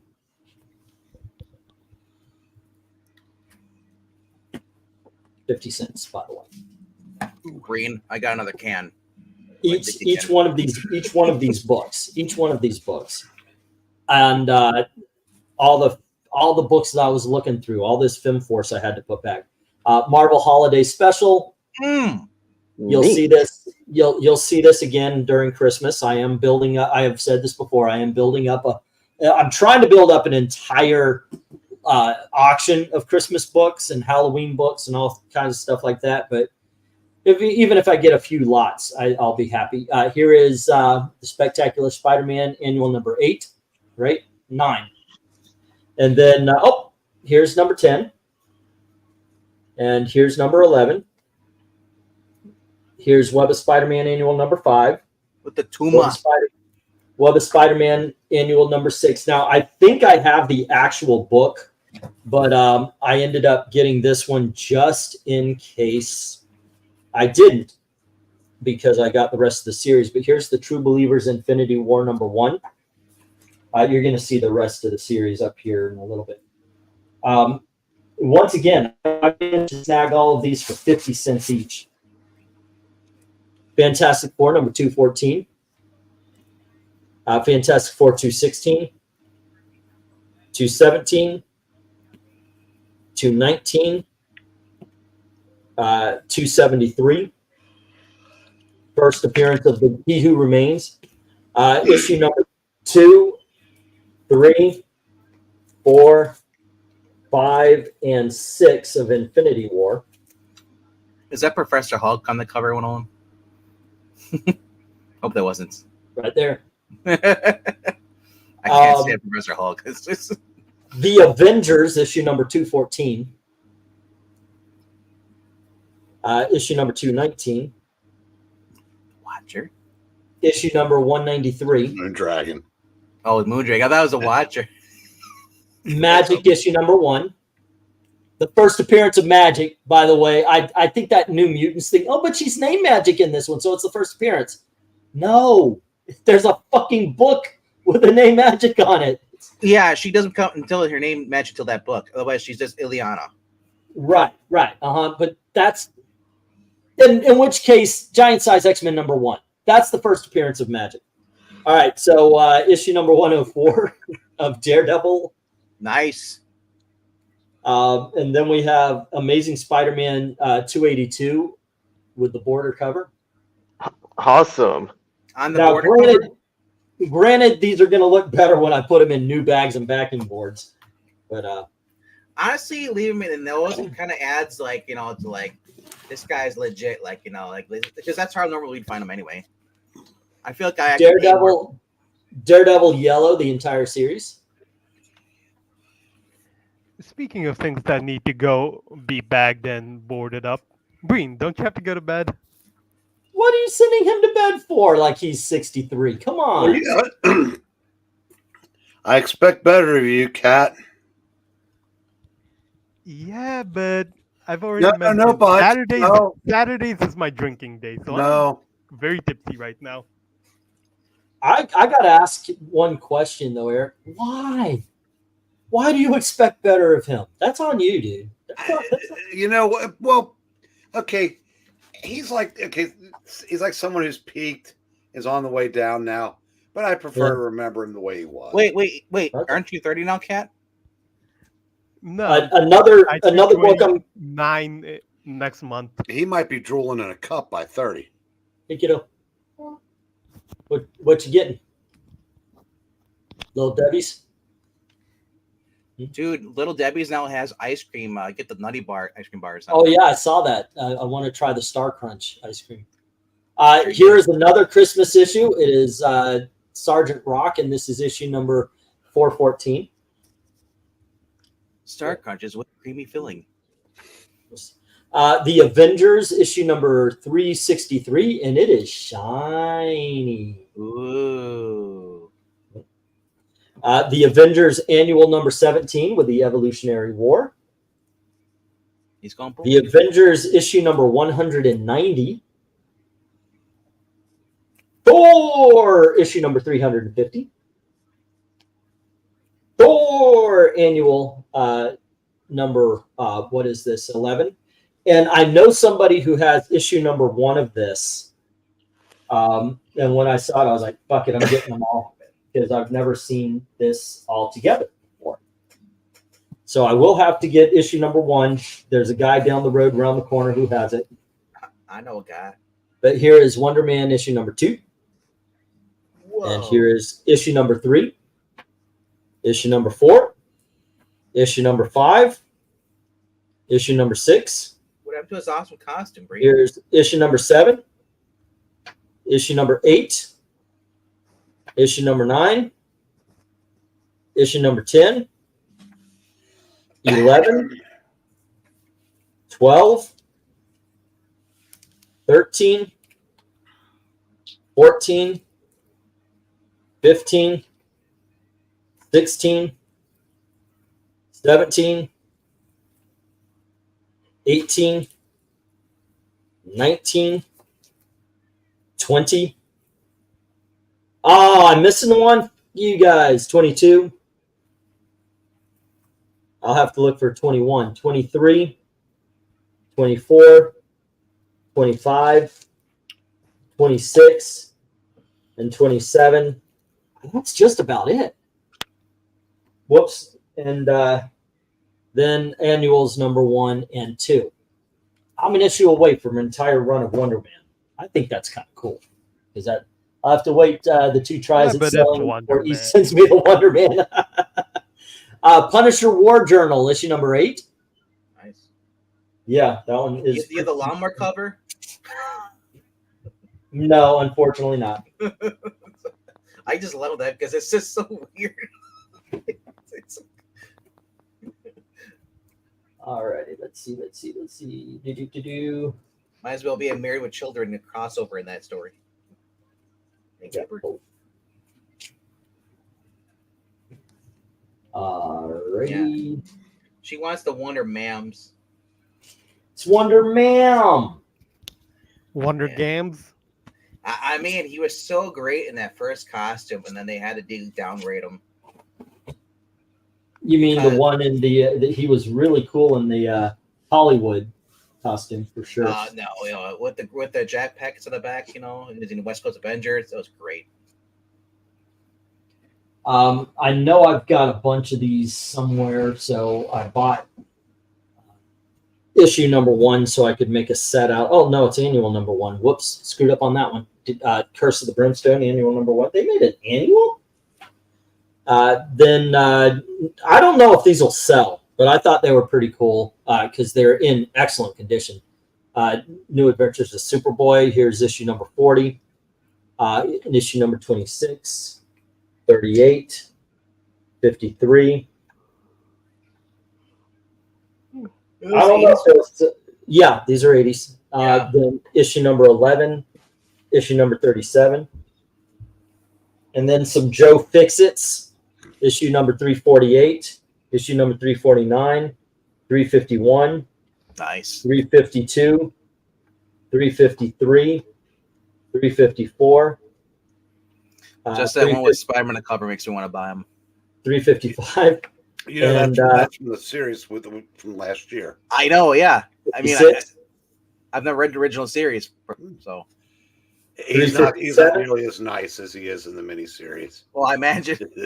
358. So, yeah, good collection of Joe Wait, Fix-Its. Spider-Man's a villain in that issue? Then back to Superboy, 35, 38, 52, 46. We're getting into some Gil Kane. Oh, the greatness with then he had a crypto on the previous issue. 47, 49, issue number 12. Issue number 29, issue number 13, issue number 24. I've been told those are actually fun. The 80s ones. They are, but they feel like I don't know. It's hard to describe what because there's very, very 60s looking without the. I don't know. I'm not It's like a Bob Haney book without Bob Haney. No, it's. I don't know. DC was doing a lot of stuff that was aiming higher. That just seemed like a throwback series almost. You have to be. Those might be tough sells because I don't know who besides me that likes them. Well, Yeah, we did read the Christmas one on the channel at Breen. I know. Yeah. For the booth that my card wouldn't work, and I'm going back next week, I think, to get them. This reminded me of it. This is Batman Beyond Universe number 1. But this is Higgins, Gage, Silas, and Coelho. But the guy, along with the FemForce, I had DC Universe Adventures, Superman Adventures, JLA Adventures, Nice. Batman. I gathered stuff. Oh my gosh. I was so, Gotham. I had so many of them. I was like, I am a kid in a candy store, and I got a credit card with a good limit on it, and they wouldn't take my card. I could have cried for the books I had to put back. Yeah, I mean, Firestorm number 4. The animated universe in comic book form is a gold mine. I don't think I've ever come across a book that I bought that I thought, oh, this is stupid. Guardians of the Galaxy 37, 36, and 40. These are 50-cent books, unfortunately. Did we lose Frank Miller or whoever that was on the icon that LK had? Because I don't see LK anymore. Warren Ellis, no, he's in there. Oh, okay. There's 6 of us, but he's on the big screen. There's 5 of us down one out of the house. Well, no, I meant because he's muted. I was wondering if he fell asleep. I think these are cool books, so I try to buy them anywhere. I know probably you guys are tired of seeing them, but here's Secret Origins number 7, Sandman and Green Lantern, the Golden Age. All right. Also, good morning to Marshall Warpath. Hello. How's it going? What's up? Secret Origins number 4, Firestorm the Nuclear Man. Secret Origins number 3 was Shazam. Nice. Jackson says this afternoon someone pulled up a DC Presents with a cane cover, and I wanted the sound of the alarm. Secret Origins number 11 with Power Girl and Hawkman. Nice. The Legion of Superheroes and the Atom. And that's issue number 25. Ray Bradbury's Tales of Terror. Oh, Ray Neat. Kelly Jones art. I saw this. I was like, fuck that. I'm getting this thing, man. Set it straight up. Kelly Jones, he's so hot right now. Kelly Jones, so hot right now. Dark Moon Rising, we got Batman and the Mad Monk, issue number 1. Also, Batman and the Monster Man, issue number 1. Yeah, yes, it's Monk from the TV show. He's mad. Okay. Occasionally, you gotta take a bet. You gotta gamble. And yeah, Teletubbies. No, I didn't get tell. That would be a big ass gamble. Hold on, let me make sure I've got. There's 1, 2, 3, 4. Did you get Proctor as well? 6, 7, 8, 9. I bet he's got 10, Spider-Man. 11, 12, and annual number 1. So I will be selling these as a set. This is the new universe, DP7. Oh, I remember you having those. This is fucking awesome. Oh. I love these books as a kid. I got issues 1 through 12. Okay. All right. If you have not read these, I mean, they're not going to be expensive. They're going to be $1 each, but they're so worth it. They get knocked down quite a bit, but I don't think. But they get back up again, though. Because you're never going to hold them down. I agree. I mean, time will tell on these. Time will tell. New Universe is going to make a push. You will time after time. Let's forget the first 40 years. Time will remains tell. like one of the better titles. I was saying, like, DP7 remains one of the best titles out of the New Universe. Yeah, but Secret Origins 24 with Dr. Fate and Blue Devil. I like the first 6 better, though. Double Penetration 6, issue number 43 with Phantom Girl. Hey. And then we have issue number 47 with the Dead Legionnaires. Effie. That's Iron Man. And we have issue number 30 with Plastic Man and Elongated Man.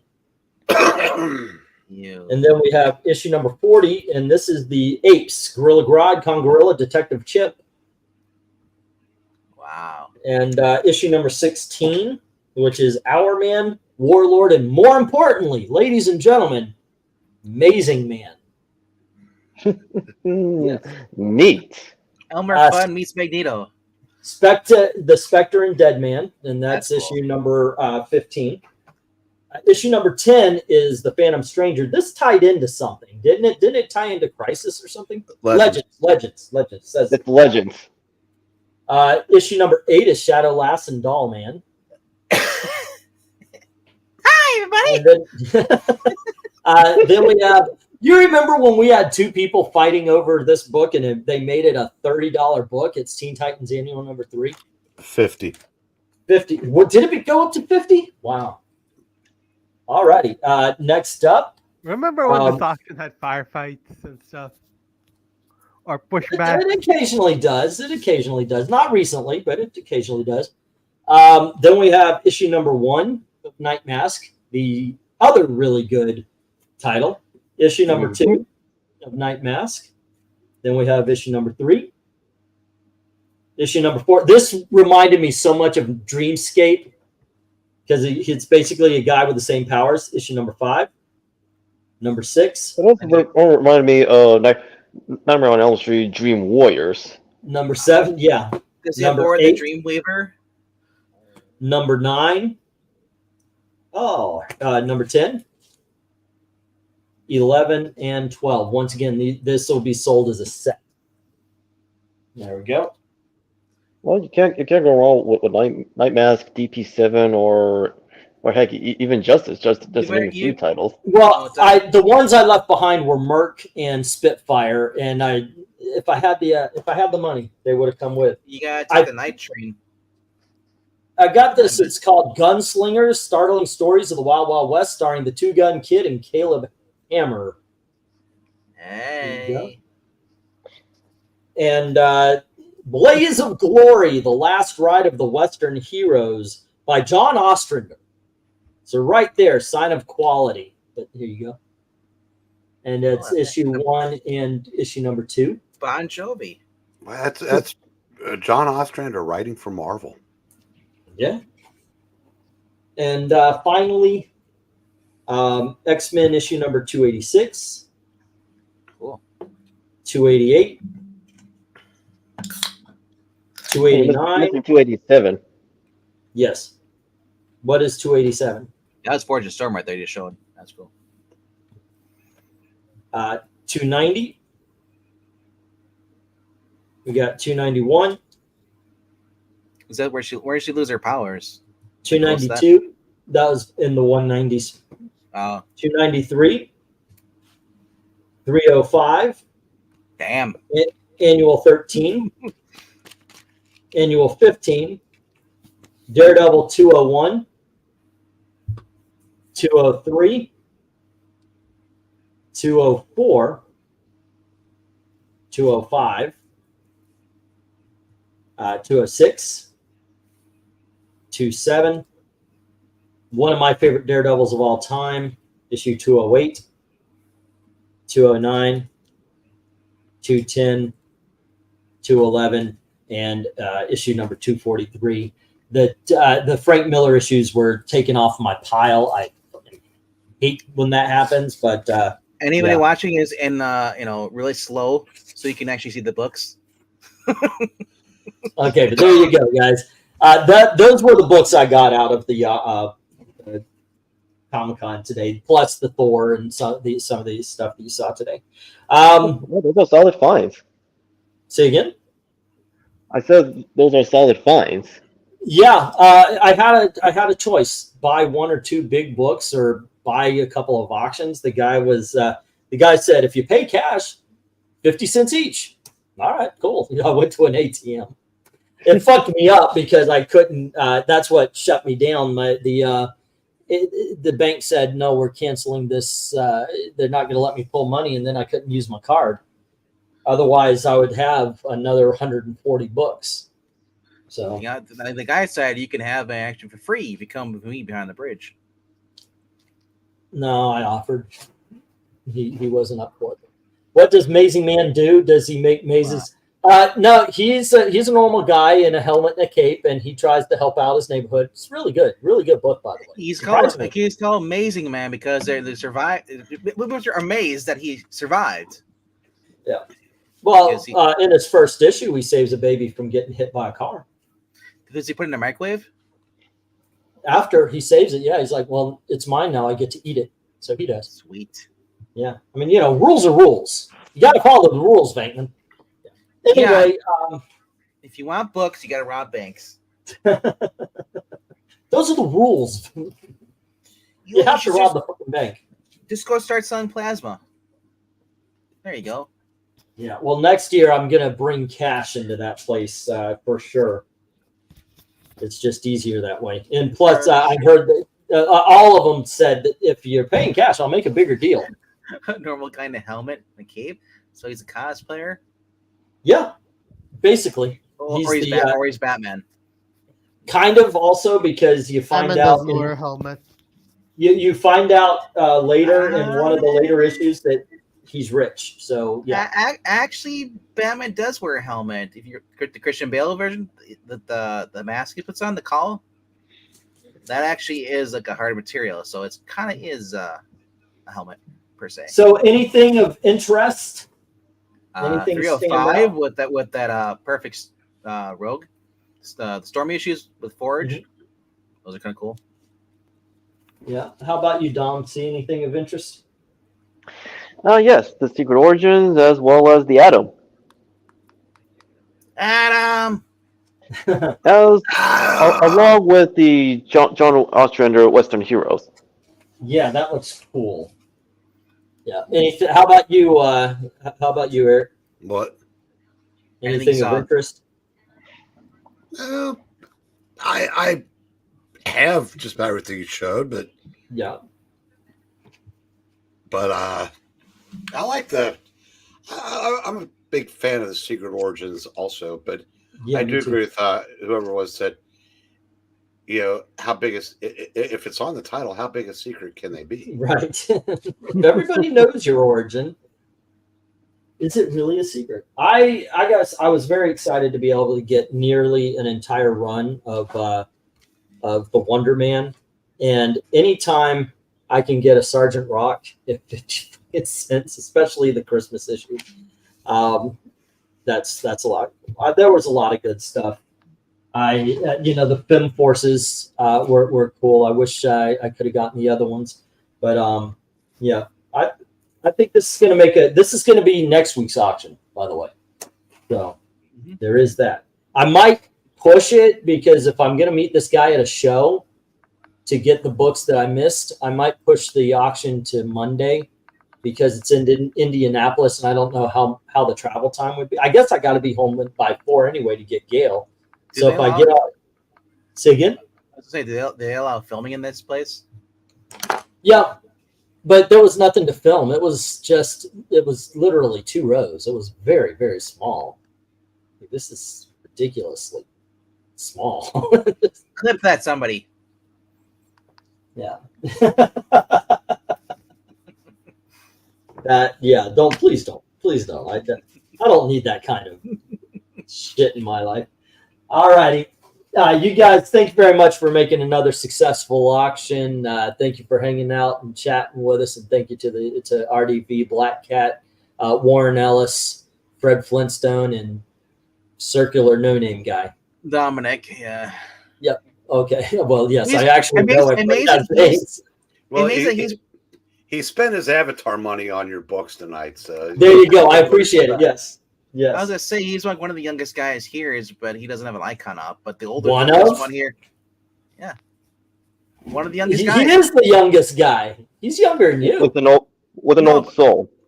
There you go. That is true. Dominic, how much younger are you than Evil Black Cat? Evil Black Cat said he's gonna be 29. Oh, that's right. Evil Black Cat's the youngest, isn't he? 20. Dominic, you're in college. You're younger than 29, right? 27. See, there you go. Say it. Yeah. All right. No. I'm like halfway in between everybody. You're the connection. You're the linchpin. I am the connection, the love connection. Yeah, no, I joke about the bridge, man. I'm not really into that. Now, okay, are you still with us? Yeah, I'm still here. Are we still with us? We're calling out to you. Well, I mean, we can hear you, but you sound far away from your microphone. No, I was just You sitting sound back. so far. Yeah. He's sitting back. He's falling asleep in his chair, old man. No. Well, I want to ask you if you'll be available for next week, Wednesday, for our Wednesday show where we go over manga and anime. Yeah, Wednesday should be okay. I don't think I'll be anywhere. I'll pay for the StreamYard so you can jump on and do all the things you need to do. Make sure that's because right now I don't think I've got moderators anymore because the only one is me. Yeah. Okay. Yeah. Beating down bad Well, comics tomorrow. Dominic, I was going to say, think up think up a topic or two that we could do. What one that hit me this past couple weeks is when an anime screws up something that you love or that you're familiar with. For instance, I've been and it came up because I've been watching this new show, High Speed Etoile, which at its heart is a racing anime. Okay.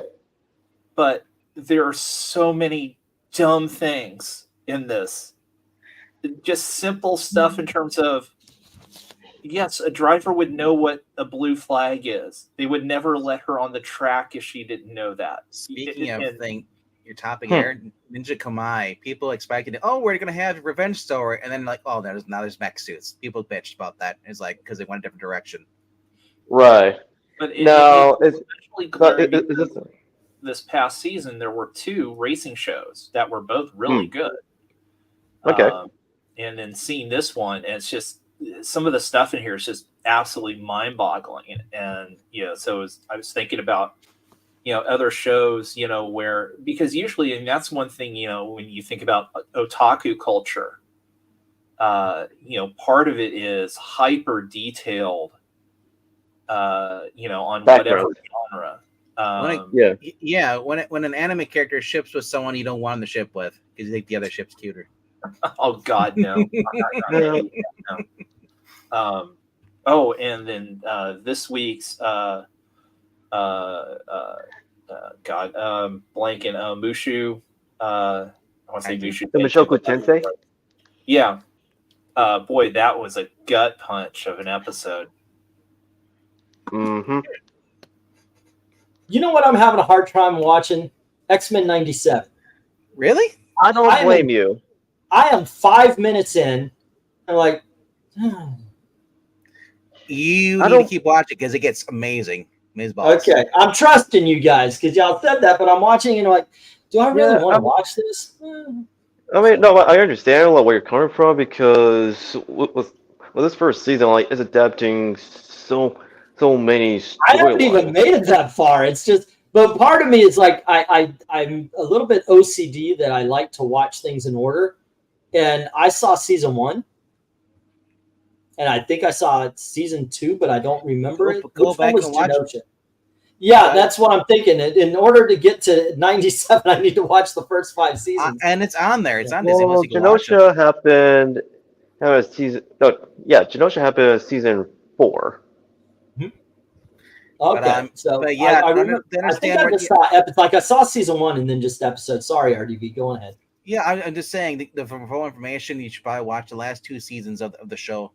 And then go into this because it ties into like Charles Xavier and all that stuff. Sebastian, who he is, and just other characters because it does make more sense that way. But overall, though, I'd be like, oh, the art's so mediocre compared to. I'm like, dude, the art in the original it fluctuated, but yeah, it was inconsistent. But I gotta say though, for this new show, it holds up and it actually is faithful to the actual, previous cartoon series, Yeah, and that's what I think. It has to be faithful to that, not the comics. The biggest fear people say, like, oh, Morph is bi. Nowhere in this show does he mention that his sexuality. Yeah, it's okay, so it's bullshit to drum up attention. Right. And in the original cartoon series, he kept morphing into other characters. He does that in this new one too as well. So I mean, he's the same character. Yeah. Okay. Yeah. However, they didn't really explain on how his original appearance, like after he was saved and deprogrammed from his sister to his current form, because that was taken from both his Age of Apocalypse counterpart as well as the Exiles. But like I said, over top animation, just awesome. Magneto's badass for the whole entire series. So I'm finishing up with the Flash. Really? Yeah, I started. I was like, I'm gonna watch to the end and see how it is. I applaud you. You're not even reviewing it. I watched it because I had to review it. It's like, hey, we're gonna save Caitlin. Now we're saving Frost. Now they're both in one body, but they gotta separate them. And yeah, they separated. And now wait till you like the new girl who's not even Caitlin Lurfrost. She's a new one. Like, no, I'm neither one of them. I'm a new person. Oh yeah, that's where I am, and I'm like, this is the cringiest fucking show right now. But they do bring in what is cringy. Can I introduce you to season 3 or season 4, season 3 of Supergirl or season 2 of Batwoman?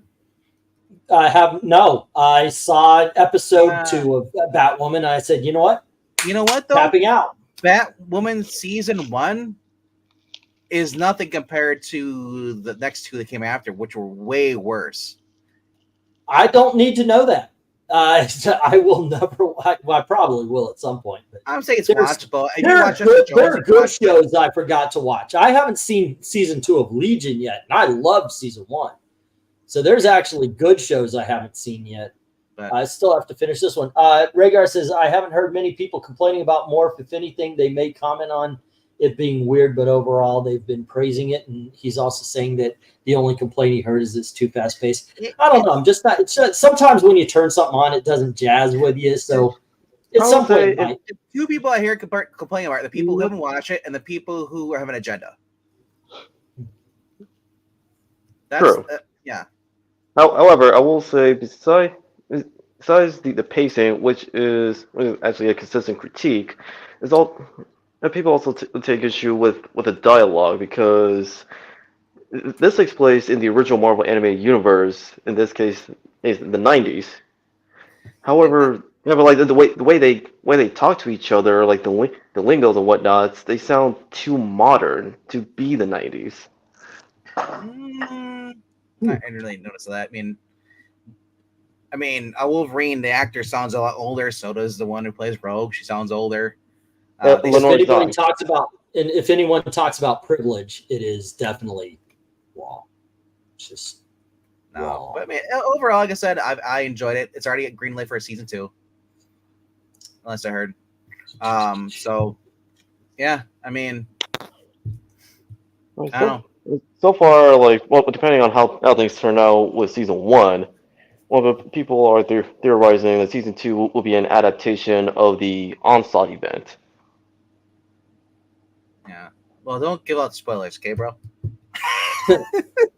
Like he's saying, he hasn't even watched like past 5 minutes. You're already talking about season 2 events. Yeah. I just said it was greenlit for season 2. I said speculation. Well, speculation. That's a difference. I know. I mean, it's something you want to say to someone who's like, who might be looking forward to watching the rest of it, and like, yeah, because. Oh yeah, I'm definitely going to see it. It's like I said, and sometimes it takes a little bit to gel. Like it's like, I don't want to watch it. Airbender was like that. Last Airbender, I watched the first 2 episodes. I was bored to hell. That 3rd episode, I don't even remember what it was, but by the 3rd episode, I'm hooked. And I did not stop watching Last Airbender for a couple of days. That was asking why they chose 1997 instead of 2004. Isn't the new stuff supposed to be better according to Disney? I think they did that because most of the Disney cartoons that I've watched are nothing like the current comic books or even the MCU. They actually put effort into it, and they know there's more fans of that than there actually are fans of the comic books in the MCU. So that's the only reason I can think of it. This means something. Okay, so Donna, it's an Eastman and Laird signed book. I'm thinking of putting $50 on it. Rhaegar, the reason I said don't mention it because it has to do with the actual freaking last episode. Yeah. Yeah. So don't even. Yeah. But we started talking about it. I'm not gonna. Yeah, I know. By the time you watching out though. But by the time you get to that, you'll be like 3 weeks later. Yeah, I'll probably forget all about the spoilers at this point in time. So. I don't know. Anyway, that being said, gang, we just lost Eric. I was about to say, thanks for hanging out with us, guys. And as always, thank you very, very much for watching. Oh, no, Eric's here. Who did we lose? Dominic. Oh, yeah. Wait, Eric's still here? Oh, he went down. Yeah. Hopefully, tomorrow we'll do. I always say I want to do something on Sunday, but not to put down yet. I want to sleep. So Join us tomorrow, next day, whenever, and don't forget to check out the Geeky Pup Show. And as always, thank you very, very much for watching. What's up? I thought I just sent a picture, a video to Sports Ball of Black Cat trying to jump to me. There you go. Okay, have a good night, guys. See ya. Night.